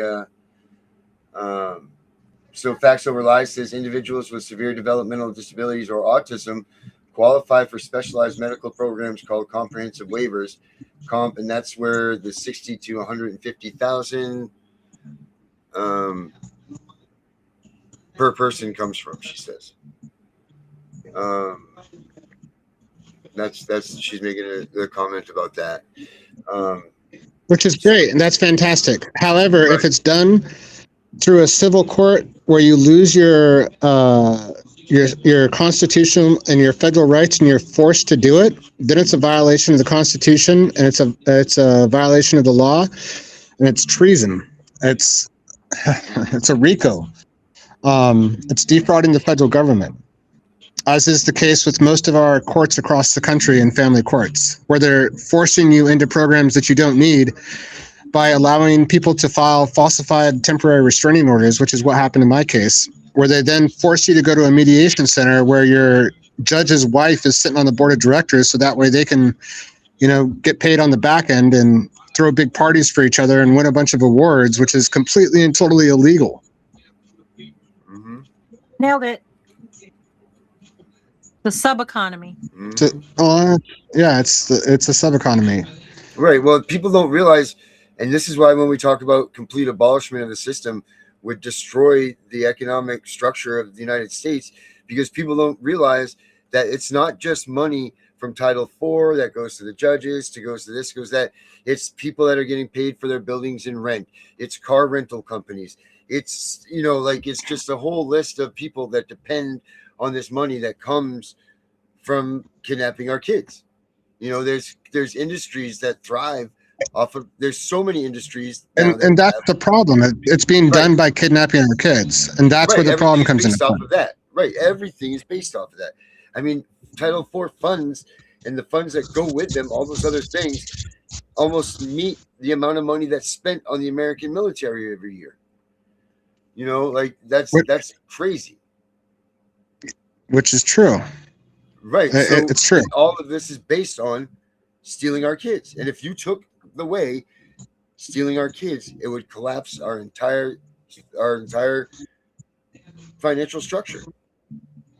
Which means people have to go out and get real jobs, like, be a nurse or open a business or, go start a community garden somewhere. I mean, I'm not worried about the people that are going to lose their jobs through this, because their job is to protect people. Their job is to help people. Their job is to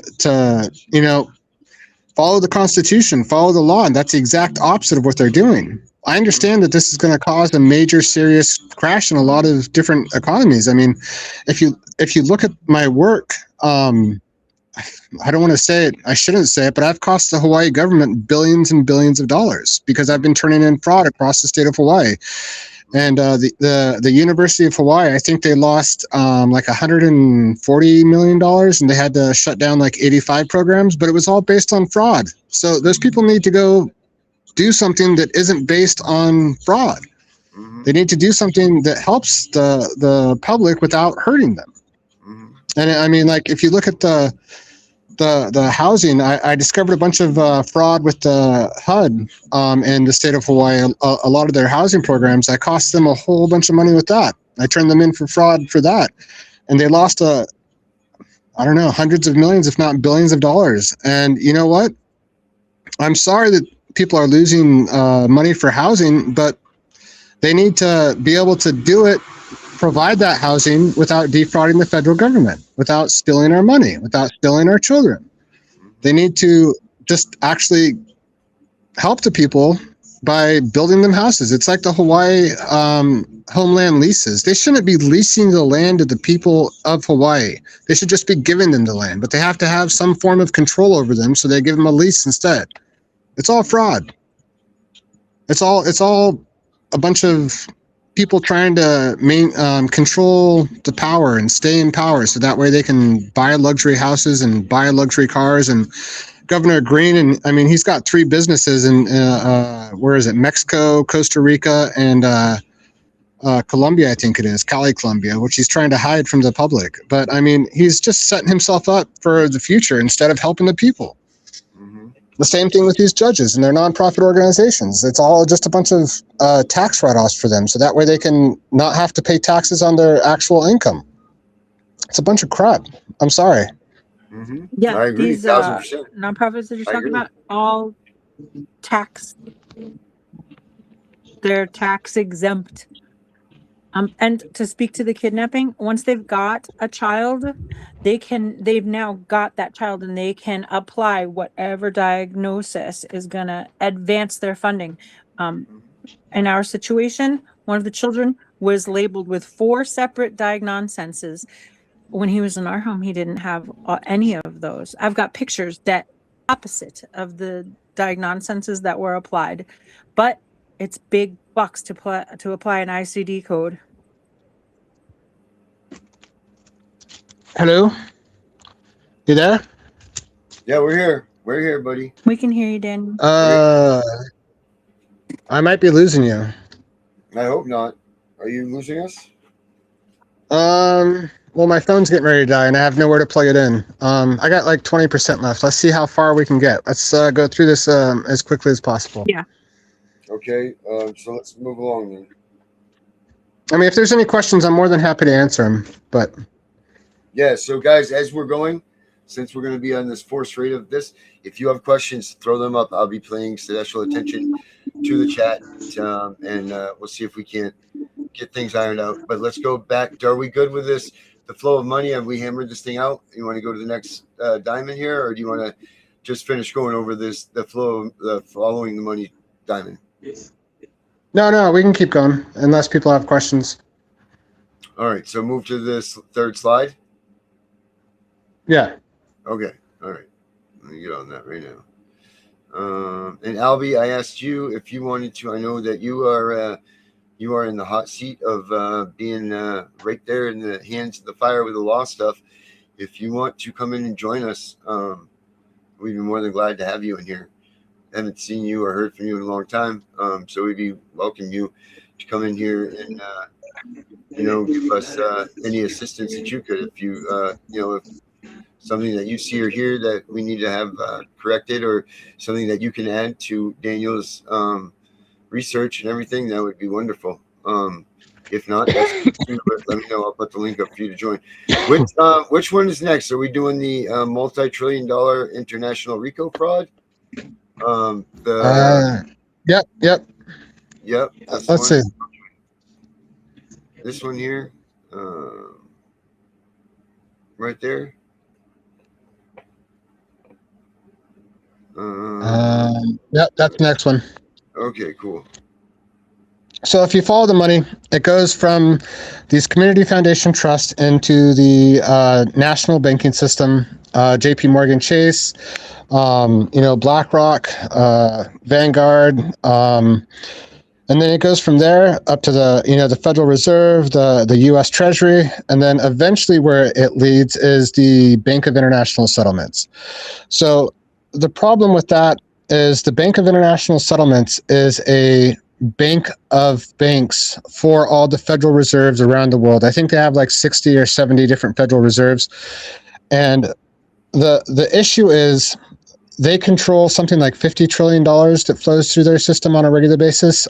When everybody goes to sleep at night, all the money is going up into this cloud with the Bank of International Settlements, who then sends the money from one country to another country. They control the entire global economy.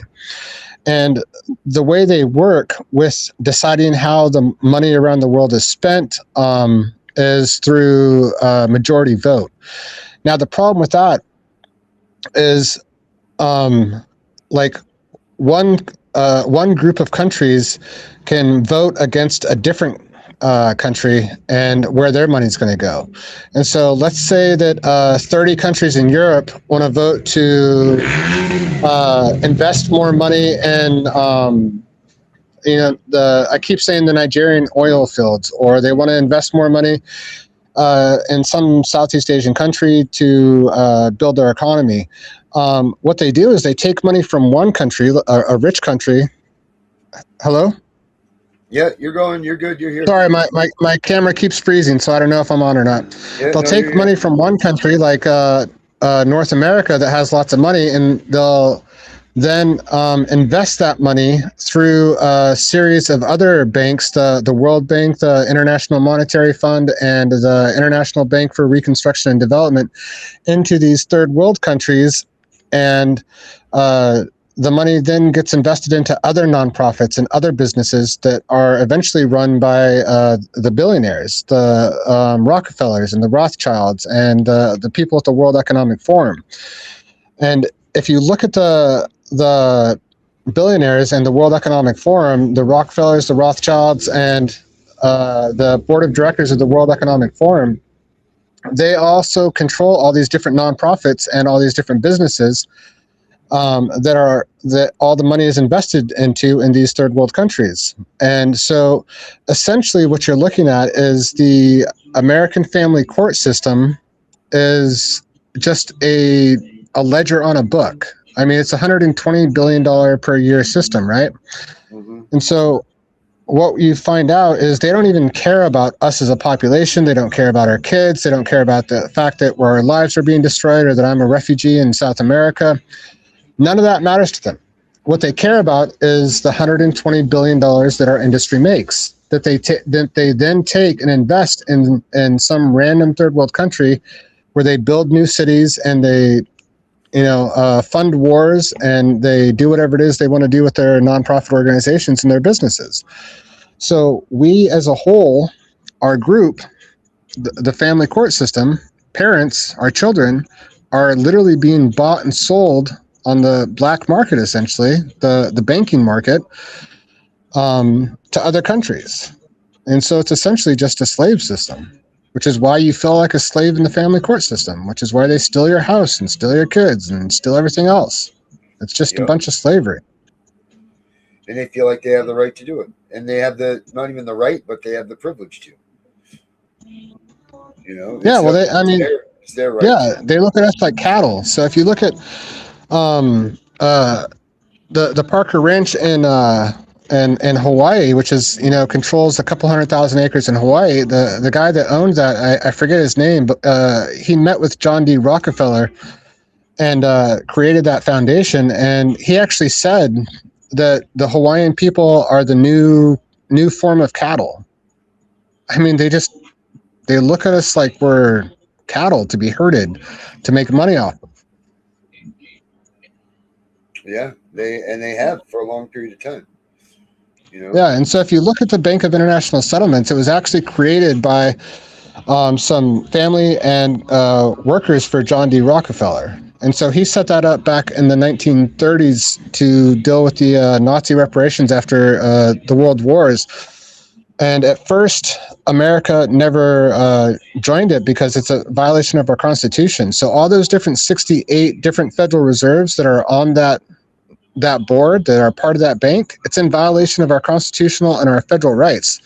When they're making decisions about where the money should go from this country or that country, they don't think, oh, well, what does the Constitution say, or what does the federal laws in the United States say? They say, well, we need the money here, we need the money there. They could care less about the people or the rule of law. They are an international organization that is not controlled by anybody except for the elite, the Rockefellers, the Rothschilds, and the World Economic Forum. Right. And they answer to nobody except for themselves. Okay. Uh-oh. Daniel, did we lose you there? I don't know. Did you lose me? There you go. No, there you are. Okay. You just clicked out. Okay. So let me give you an example. So Governor Josh Green in Hawaii, he just met with the Clintons at the Clinton Global Initiative in New York back in November, I think it was. And he's currently working with Mark Benioff, who is investing hundreds of millions of dollars into the healthcare system of Hawaii.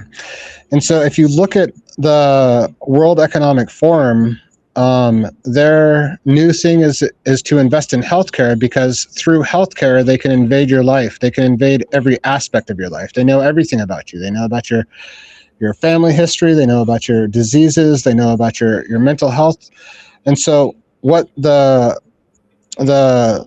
billionaires at the World Economic Forum are doing now is making a major push for healthcare in the United States, which you can see through Governor Green and through in Hawaii, where they're building lots of new hospitals and where they're implementing shield laws where they can't be sued for anything they do in a hospital, because that way they can protect their investment. And what that does is it takes an individual like myself, and it forces people into systems that they don't necessarily need by violating their rights and by knowing every single little detail about them. So that's their new thing. And I actually saw that agenda happen when I attended a a United Nations conference in Brazil not too long ago. Okay. Now, what are they going to do with that? So what do you mean? Just kind of build off of that for a quick second. Like, what are they trying to penetrate with all of this?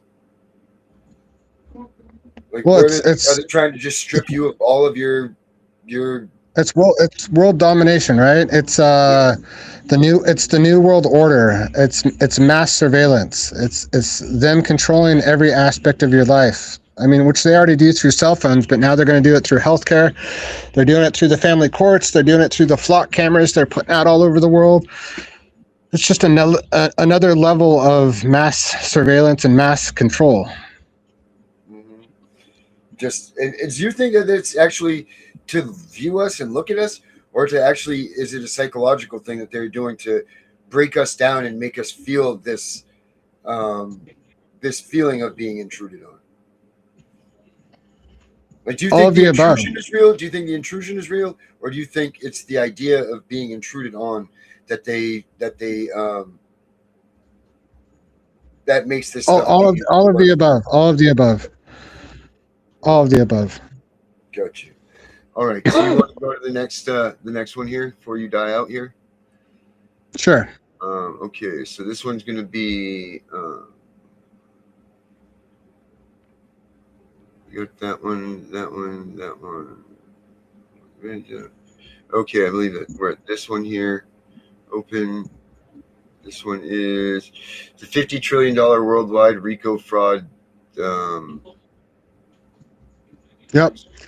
So if you go one step further past the Bank of International Settlements, you're going to eventually hit the Rockefellers, the Rothschilds, and the World Economic Forum, which is actually what controls the Bank of International Settlements.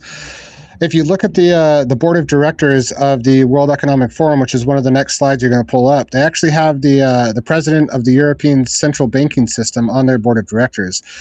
And if you look at the chairman of the World Economic Forum, it's Larry Fink, who runs BlackRock, of course, which is the largest global investment firm. Mm-hmm. And so if you look at the foundations that control the Bank of International Settlements through their various nonprofits and through their board of directors, you're going to find out that it's a group of former presidents. It's a group of CIA intelligence officials, Department of State officials, people that used to work for the Clintons. If you look at the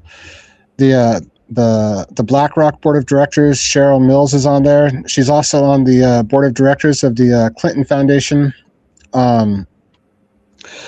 If you look at the Rockefeller Foundation, I think it is, they have a president of a former South American country, as well as a president of a former prime minister of the UK. And so these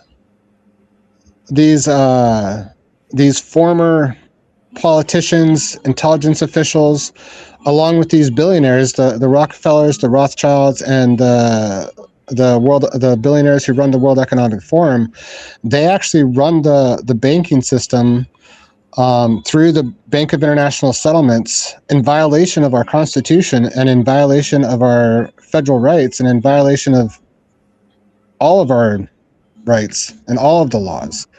Which is why if you look at the recent U.S. Supreme Court case that involved President Trump trying to fire one of the Treasury, the Federal Reserve members, he wasn't allowed to do that. The U.S. Supreme Court has sided with Trump in a whole bunch of different things, but they refuse to side with Trump when it comes to the money, when it comes to the Federal Reserve, because the Federal Reserve is off limits because it's run by these billionaires. Yes, I pulled up the World Economic Forum right here, and the board of trustees, like you said, you got Lawrence Fink, Andre Hoffman, H.M. Queen Rania, and Al Abdullah of the Hashemite Kingdom of Jordan. Yeah, so I mean, you got people from other countries, from Saudi Arabia and from Europe and from Southeast Asia, and there's even people from China. There's even people. Officials from China on there, which I'm not against any one country. I'm for the people of all countries. Al But Gore? you have Al Gore, yep, he's on there too. You'll see the president of the European Central Bank is on there. You'll see Mark Benioff, who's investing all the money in the healthcare system in Hawaii. He's on there. All these people, they control. Yeah, they control the Bank of International Settlements through their nonprofit organizations, which have all these different people on their board of directors, which control the banking systems in the various countries, which then determine through majority vote where our world's finances go. In violation of our Constitution and in violation of our federal rights, our federal laws. It has nothing to do with the law. It has nothing to do with what we as people want. It has nothing to do with our children. So well, it does in a sense, right? Because all of this money that the children being kidnapped is making is being dumped into this world economic system, right? Like that's basically what's happening now. Yeah, it's being dumped into the nonprofit organizations that they run in other countries. It's being dumped into businesses that they run in other countries. Right. So essentially, they're stealing our money, our actual money, from our bank accounts through illegal court orders in the family court system. They're stealing our houses, which is what happened with Arnold Gann, another advocate. I mean, they're stealing our entire lives, and they're funneling all the money up through the banking system to the BIS, to the Bank of International Settlements, where they then redistribute it to the World Bank, the the International Bank for Reconstruction and Development, and the International Monetary Fund, where they then redistribute the wealth to nonprofit organizations and to businesses that they control in other countries. So it's a massive RICO scam at the highest level. I guess the hell. Wow. Man, there's a lot of. You mean, boy. So if you want to go on to the next, go on to the next couple slides. Yep. Let me see. I have one more here. Let's see here. Next slide is this one here. All right. What do we got for questions up there?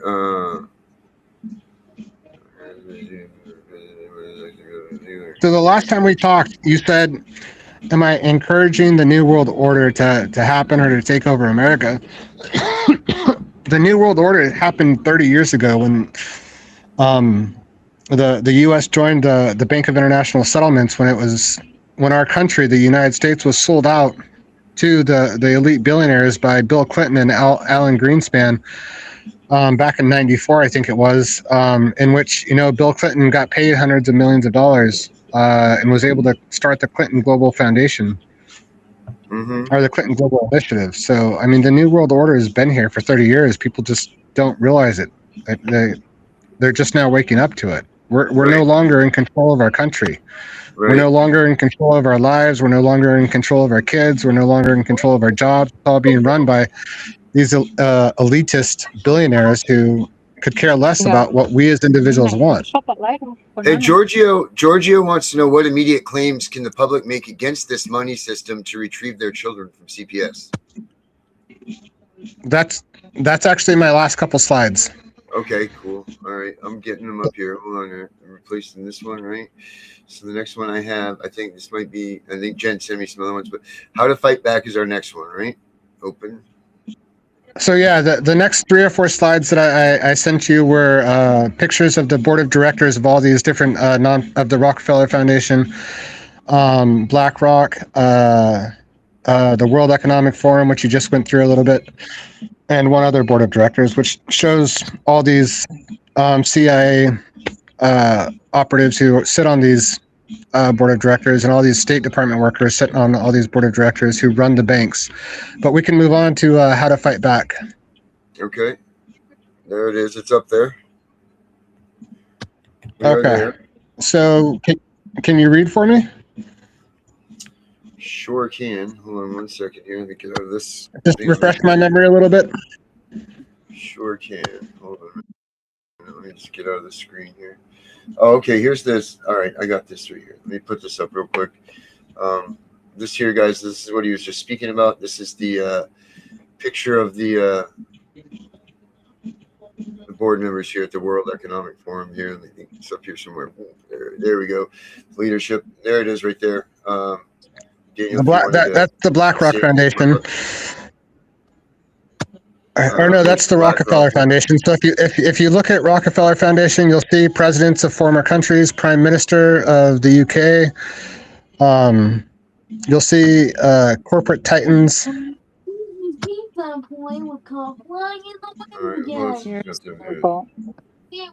Okay, here we go. Jen's got it for me. Okay, cool. All right, so we're going to fighting back, right? That's where we're going next. Yeah, so the one you had up. My name is This one here. Put that out there. All right, we're in there. What can I do for you? Okay. So this one says, first is expose the corruption. Number one is what? Expose the corruption. Yeah, so expose the corruption. So what I learned over the past 20 years is I spent a year training myself how to be a computer hacker, and I've never hacked a computer, never. But what I did do is research open source information and how to use the 99% of the internet that most people don't use, and how to look up documents, and how to look up organizations, and how to look up tax records, and how to look up SEC filings, and how to look up all the information that everybody's not usually interested in. And so when I first started going through this divorce process, and my ex-wife filed the first restraining order against me, the fraudulent one that I was found innocent of, I right away researched the entire lives of everybody who was involved in that case, the judge, the CPS actors, the lawyers, and I found out everything there was to find out about those people. I looked up their real estate records, I looked up their families, I looked up all their illegal connections, conflicts of interest, and that's how I found out that the judge, Mahalani Hyatt, was on the board of directors of the nonprofit, which is illegal and a conflict of interest, which is why they reprimanded her by the commission, Hawaii Judicial Commission. And I found out that my judge, Judge Ng, his wife, who's also a judge, was on the board of directors of the Kuakai Mediation Center, which is illegal, a conflict of interest, and something they could spend 20 years in prison for violating my rights because it's caused extreme damage. But what you can do is when you come up against a judge or a lawyer, you want to know everything about their lives, because no judge, as we're finding out, is impartial. They all have a hidden agenda. I'm sure there's good ones out there. I don't want to label them all bad. I came across one judge, the 12th judge, eventually followed the law. Judge Medeiros, I think her name was. But all the other judges, they all violated my rights. They all broke the law. They all dragged me across the courtroom half naked because I was exposing all their fraud, because they were violating my rights. And so you want to find out everything you can about each one of these people and all their conflicts of interest, and you'll find all the corruption. And then the next one. Okay, contact individuals in writing. Yeah, so the way that I do things is I send emails, because that creates a paper trail. And so what I did once I found all the corruption is I actually looked up the individual work email addresses for the most powerful people in our government, the leaders of the Department of Justice, the Office of Inspector General, the CG, the Center for Integrity and Ethics, Peace Lab, the people that run them, that answer to the president. And I looked up all their leaders, got all their email addresses, and then I started sending out mass emails to all of them at once, exposing all this corruption. And they never responded to me. But I knew that they were listening, because once like my Judge Ng, threatened to hold me in contempt of court for something that was just stupid and had nothing to do with our case and was illegal. And so I sent off an email to the Office of Inspector General and the Department of Justice and CG and Peace Law, and Judge Ng never threatened to hold me in contempt of court again. And so that's convenient. Oh. Yeah. And so then the next hearing I went to, he started yelling at me in court over something stupid because he was just trying to control me, the mind games, the gang stalking. And so after he yelled at me in court, I sent off another mass email to all these people. And I'm like, this judge is yelling at me in court over something stupid that's illegal. He shouldn't be, having this problem. And so then the judge never yelled at me again. And so even though these people, they never contacted me directly, they actually did contact a judge, which I knew was happening by the judge's reaction to what was happening in the courtroom. And so they do make changes. I don't know who was making the changes. I have an idea. I'm not going to mention it, but they did pay attention, and they did call somebody. Something happened, right? Something then happened. You escalate the government oversight. Yeah. Then you start talking to their bosses and their bosses' bosses and their bosses' bosses, and you always use mass emails so that way you're essentially doing a dragnet. You're catching everybody, because if those people don't do something, then they become liable. I mean, every single person that I emailed who didn't help me is now liable for the fact that I'm sitting here in South America and I've had to go through countless hardships and almost been stabbed 3 different times, been homeless on the streets of the border of Venezuela and Brazil. I mean, I've gone through absolute hell trying to fight this fight, having countless death threats on a regular basis. It's all their fault. And I can actually connect the fact that it is their fault because they didn't do their job and stop this from happening. Okay. Yeah. All right. Now we're going to expand the outreach. Expand the outreach. So that's where you start connecting with other groups, right?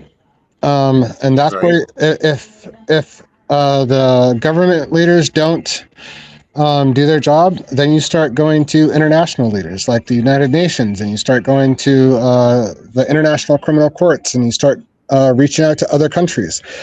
Not that not that they will or won't do anything, but what happens is it shines a light on the corruption of the Americans on a worldwide level, which they really, really hate, which is why they control the media, which is why they up until just recently would never report on this stuff, because they don't want to look bad.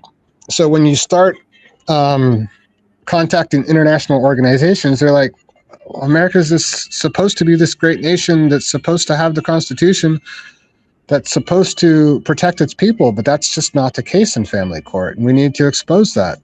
And so contact those international bodies and also start reaching out to other advocacy groups such as yourself and such as Robert Garza and what was it, Francis Amato or somebody who's doing the family court new bill. I mean, just build as much community as you can and reach out to your local advocacy groups as well as your national and state, and if need be, your international advocacy groups to shine a light on the corruption.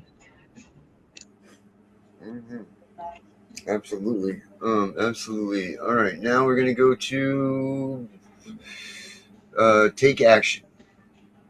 Take action. The next one. Yeah, or do you want to go to the next slide, the next thing? I can't see the take action. What does it say? It says. I think I explained it all. Yeah, I think you're good on this one. Yeah. I think you did this whole thing. I think you did that one. So let's go to your next one here, which is, I think Jen sent it to me right here. It's another fighting back one. But do you want to use this one? It says the New World Order Guide to Politics. Yeah, let's use that. Let's dip into that. Okay, so there we go. Sharing this tab is there. Boom. So now we'll put that one. Where are we here? Where are all of us? Let me find it here. There it is. It's there. Maximize. There we go. All right, there we are. That one's up. So there's a couple things I wanted to say about this, which is I found this week there's an International Society of Family Law, and that International Society of Family Law works with all the different family law groups around the world. And I found out that this what's happening to us is actually happening in at least 68 other countries. So China, India, Europe, South America, Southeast Asia, it's happening around the world. And the media is suppressing it. These billionaires are suppressing it because they don't want us to unite. They don't want us to put a stop to it, because if it's a $120 billion business in the United States alone, it's a multi-trillion-dollar business around the world, which is all feeding into the Bank of International Settlements, which is all then being fed into the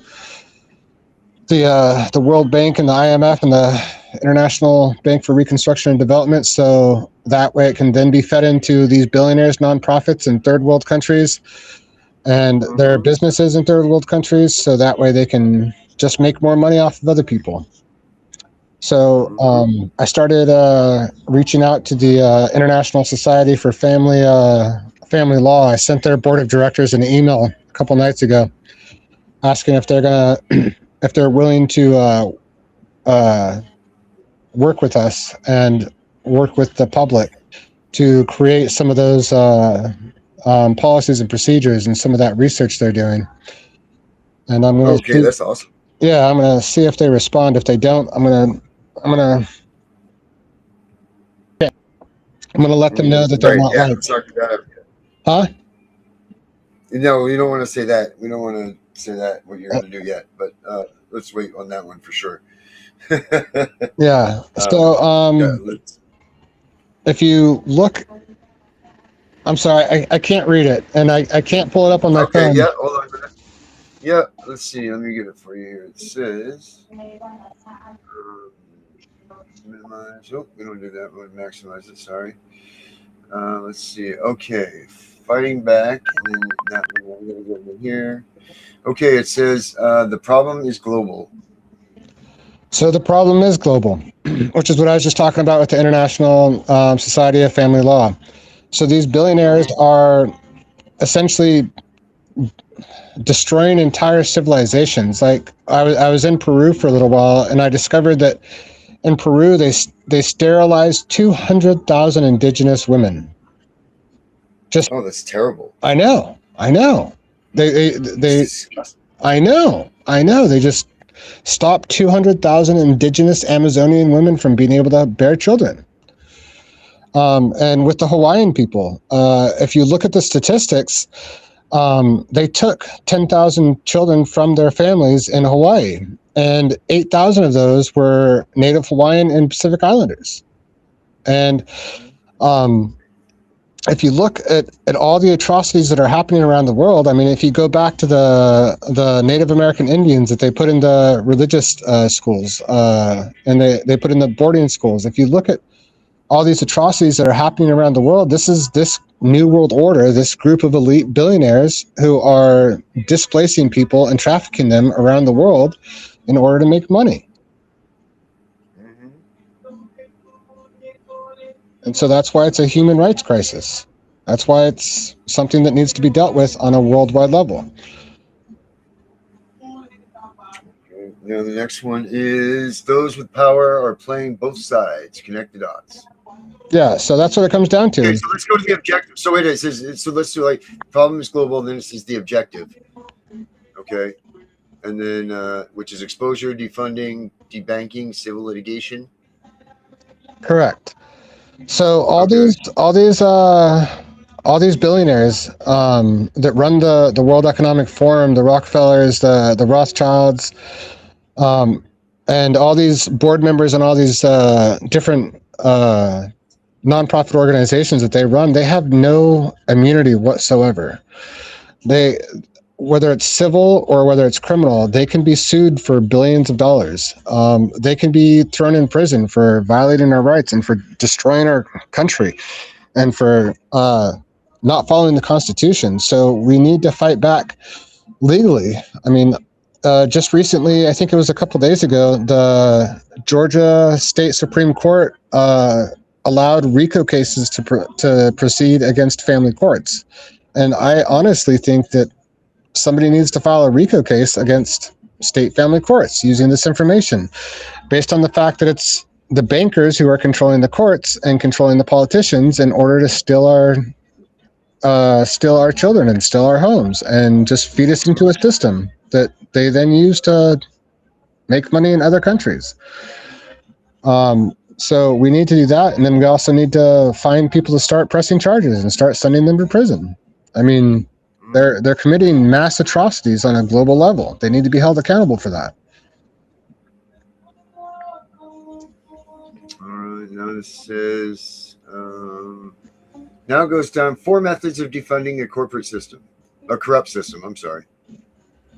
First one is civil litigation.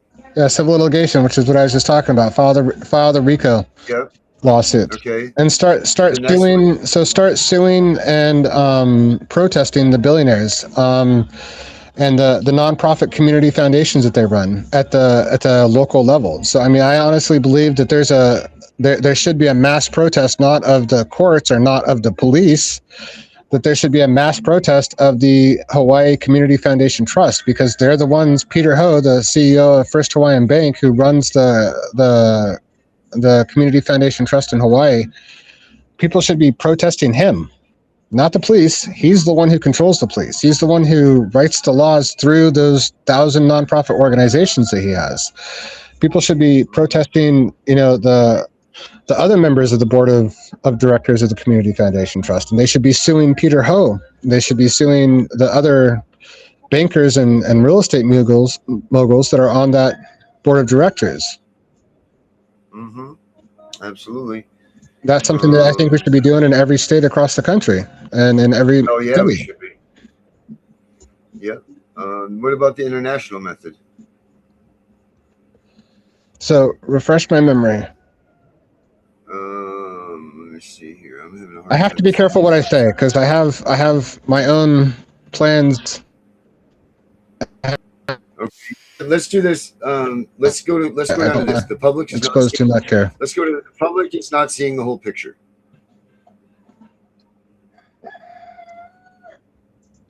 Because you've gotten this whole thing pretty much covered under this whole chart here. You've already done.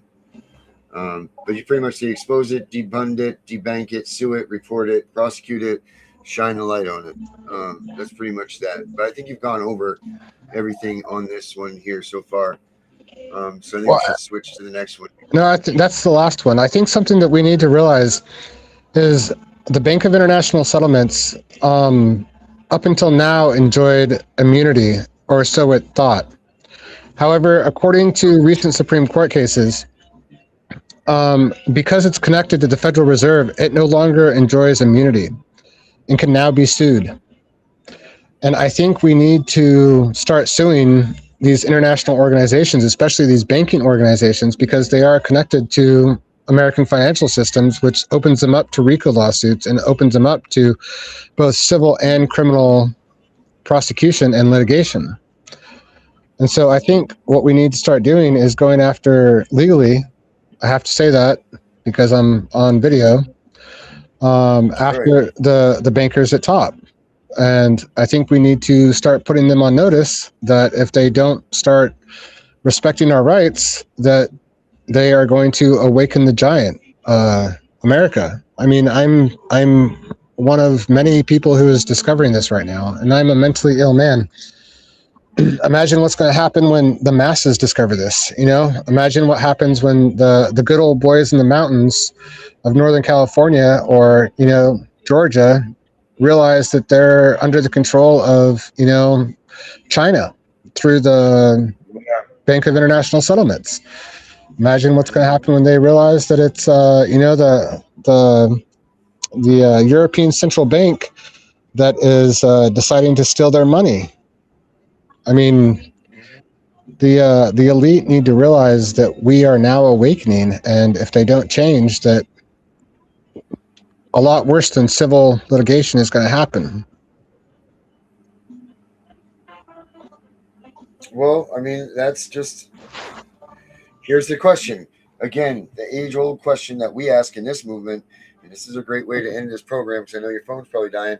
How do we get people involved with this that aren't either, if they're not seeing it, they don't understand it, they don't, whatever it is, it doesn't affect their life, so they don't care about it. They think you're a farce, you're a tinfoil hat wearer, you should have lost your kid, you're a bad parent, all of this. How do you get people to pay attention to this and start listening and moving in this direction? So what I'm doing and what I've spent the past year and a half doing is awakening the people within other groups that are being affected by this people. So, I mean, I'm letting the people in the Amazon know that the reason why the Amazon is being destroyed and being deforested right now is because of these bankers and because of these nonprofit organizations. And I'm letting them know that the reason why, 200,000 of their women were sterilized is because of these bankers and these nonprofit organizations. We need to get other people, groups that are being oppressed by these elitists to join the movement. The movement isn't just the family court victims. It's all the oppressed people around the world, which is why we need to start taking our case to the International Criminal Court and having them arrested so they can't travel, which is why we also need to go to the United Nations and start having them defund these nonprofit organizations that they're using. And we need to start reporting them to the Department of Justice. We need to get out of our own skin and our own problems and focus on the world as a whole and recruit other people. Mm-hmm. Well, that's it. But that's what I'm saying. How do you make people think we're not kooks? How do you make people think we're not kooks? Show them the evidence. Yeah. I mean, that's it. Like, people don't want to hear it. They don't want to hear it. They want to think that you were a bad parent. That's why you lost your kid. There's no bullshit. There's no such thing as all this farce that we say. None of this stuff. Honestly, the one thing I may sound like a kook on this episode because I'm tired and because I'm starving and because I'm in a third world country and because I'm freezing cold because it's raining. But the one thing I'm good at, my one specialty by the grace of God, is connecting with people, which is how I've been able to live in the Amazon for the past 9 months and live with indigenous tribes and live in local neighborhoods where 9 out of 10 people couldn't live without getting murdered, because I'm really, really good at connecting with people. And the way that I do that is I find a common bond. So in order to connect with a person like where I'm at, I have nothing in common with the people I'm staying with right now. I'm staying in some random local casa with people I've never met in South America. But as soon as I got here, I shared a beer with them. And then I talked to them about their families. And then I told them about my story. And we connected over our common bond of loving families and loving people and, have a beer. And I built a relationship with them. And we just need to connect with people on a natural level and then share our struggles and connect our struggles to each other and how that connects back to this problem right here. Yeah, I mean, I guess it's easier. It sounds easier than said than done. I know that I've been trying to, we all try to tell the same thing to people. We try to tell them that this stuff's real and it's so on and so forth. And no one likes to listen and they think it's a joke. And I think that's the biggest hurdle that we need to overcome because, when we're all going to that finish line, finally people may be waking up, but it may be too late for them too at that point. This is all a very serious thing that's getting ready to happen here. And if people don't start waking up and understanding what is going on, even though they're comfortable now sitting in their home and, they got $1 million cars and, life and their kids are in college. Well, when this shit breaks down and it goes the way that it goes, it's going to be a different story. And those of us that are paying attention and know what's going on are going to be where we need to be. And those of them that aren't are going to be in trouble. What I did was I connected this family court fight to politics, which is something I actually planned about 2.5 years ago. So recently, about 3 or 4 months ago, I started going on the Facebook groups that have the largest political following in Hawaii, and I started posting about the corruption of Governor Green and Senator Joy San Buenaventura and Peter Hill and the community foundation that he runs. And all of a sudden, things started changing. And so after I had a small following of people by exposing the corruption of these bankers and politicians, then I started introducing my court fight and how my kids were stolen. And then I started introducing how these corrupt bankers and politicians are doing all these, creating all these illegal laws.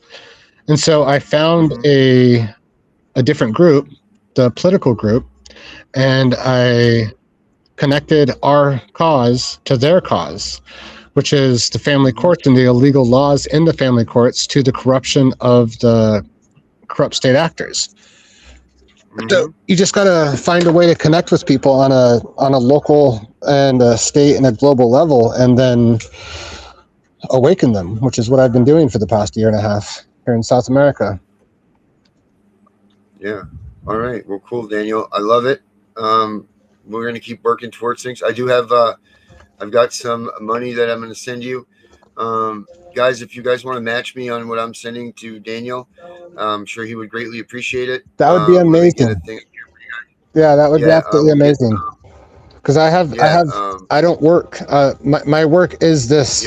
This is all I do. Is I do this research, and I fight for my kids, and I cause trouble for the corrupt politicians on Facebook, and I expose their corruption, and I email the Department of Justice and the Office of Inspector General. I spend more hours than I can count doing this, what I've explained. That's my life. So I don't have any form of income other than what people donate. Yeah, no, I'm working on that. I know that last week we didn't get a big strong showing, but if anybody out there can give me a hand, throw in a few extra bucks in to help Daniel's stuff, I put right here, just has to send money to DGENP, and I will get that to Daniel. I'll send it out again tomorrow. I'll try for noontime tomorrow, and we'll get that done. So we'll see what we can do for him. Much appreciated. I mean, the guy needs some nourishment and a steak, for God's sakes, so that's great. But Daniel, I also want to, we'll talk later about this, but I think that this might be a good webinar. Maybe we plan a webinar, and get some people to buy in and, and make it, a whole day about this stuff for people that are interested and so on. Something I was thinking about to get some money for you too, and, try to rally up some support for this whole thing. So that'd be great. I'd love to do that. Let's talk about that, off the screen here. And that's that. But everybody else, tomorrow night, Maine Matters. We'll be there. Jen, thank you for standing in the co-host spot for me tonight, backing me up. I appreciate that very much, as always. And don't forget, guys, we have the CPS Punisher app. It's www.thecpspunisher.com. And then also, what's more important is the Reunification Central app. Make sure that you guys, if you know people that have their kids are missing or whatever, use that app, guys, because the more people that get on the app, the more people will know about that app. So we need people to start, looking for their kids or their family members that they've lost because CPS tore them away. So please, guys, use that. I'll put a QR code up for that here at the ending of the show right now. When we bail out of the music here and everything. Also, like I said, yes, sir. Can I say one last thing? You say as many things as you want, buddy. So if they don't give me back my kids, if they don't right their wrongs, anything and everything I do is their fault. Just moving forward, I have to make that disclaimer. My intent is not to break any laws. My intent is not to hurt anybody, and I don't plan to hurt anybody. I don't plan to break any laws. But anything and everything I do moving forward is on their shoulders. And I'm stating that publicly. Yeah, I'm fighting for our country. I'm fighting for my kids. I'm fighting for our Constitution, and I'm fighting against the corruption. So they need to be aware that my intent is not to hurt anybody. Yeah, and thank you very much for that, Dan, because people don't realize the weight that this bears. When we do this stuff, things that we do, whether it's me reporting here or, whatever, like people don't realize that this is serious business, what we're doing here, man. This is a real serious business. And every move we make, you have to be careful. You got to look behind your back. There's a reason that there's not a lot of people out here that are doing it. And it's not because it's a secret, it's not because nobody knows about this stuff. It's because of the dangers that come with us. We haven't had anything like us since, I don't want to say that we've led the way here, but we kind of have, like brought this to the public eyes, which is what I wanted to do originally. Was I'm like, we have to change the stigma of this. And through what we're doing, we are slowly changing this stigma and getting people to stand up. And instead of feeling sorry for themselves and being put in a corner, they're starting to come out and they're starting to be pissed and they're starting to want to fight. And that's what we hear. That's what we're here for. That's what we want. And you guys are all doing it. And, thank you very much for that. All of you, every one of you. Stay strong, stay vigilant, and fuck CPS. Have a good night, everybody. Take care. They told you to stay quiet. They said the system is too big, too complicated, too rigged for a parent to fight. They were counting on you believing that. Right now, 328,000 children are in foster care, many of them removed through investigations that buried your rights before you knew you had them. Your constitutional protections are real. Due process, the Fourth Amendment, the 14th. What's missing is a system that shows you where they were violated and hands you the proof. That system is the CPS Punisher, AI case analysis. 24 types of constitutional violations detected. Court-ready documents generated in seconds. Every state, full law library, case timeline, AI legal chat.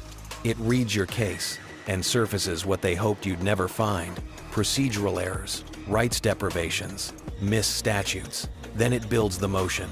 Instant. Your rights, written into strategy. Your children are counting on you. Stop fighting without the tools that can actually win. Go to thecpspunisher.com and create your free account now. 60 seconds to start. No credit card. The system never wanted you to find this. Now you have it.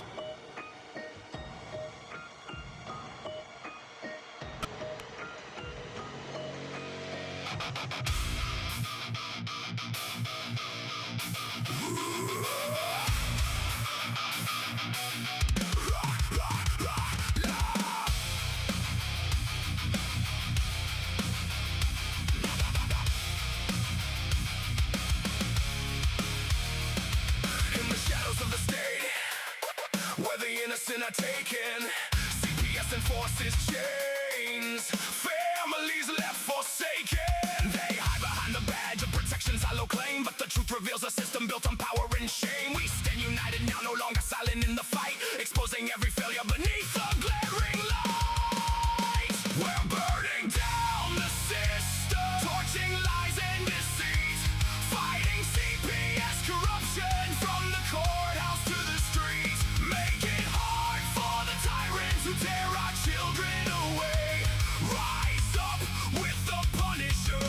We will not obey. Burn it down, burn it down. Justice lights the flame for every broken family. We reclaim our name.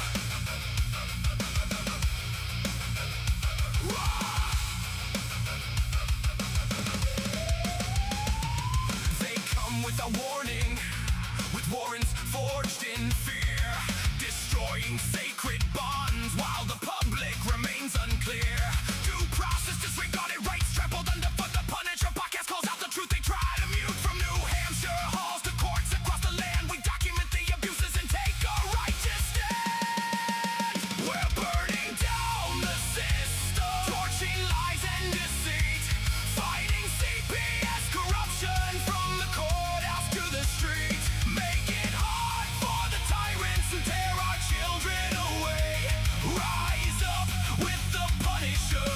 We will not obey. Burn it down, burn it down. Justice lights the flame for every broken family. We reclaim our name.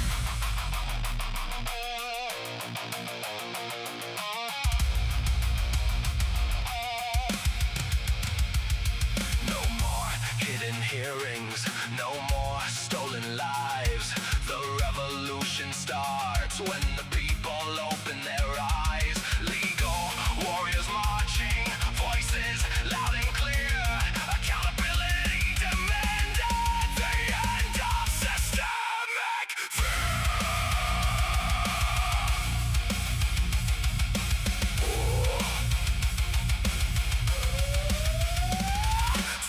parents in the trenches to the fighters who persist. Your stories fuel the fire that no bureaucracy can resist. We amplify the message through the podcast and the mic, turning pain to power under freedom's guiding light. We're burning down the system. Watch the old order fall. Fighting CPS with courage, answering freedom's call. Make it hard, make it harder, until reform is won. The CPS Punisher rises. The battle has begun. Burn it down, burn it down. Let the flames ignite the way for families reunited in a brighter day.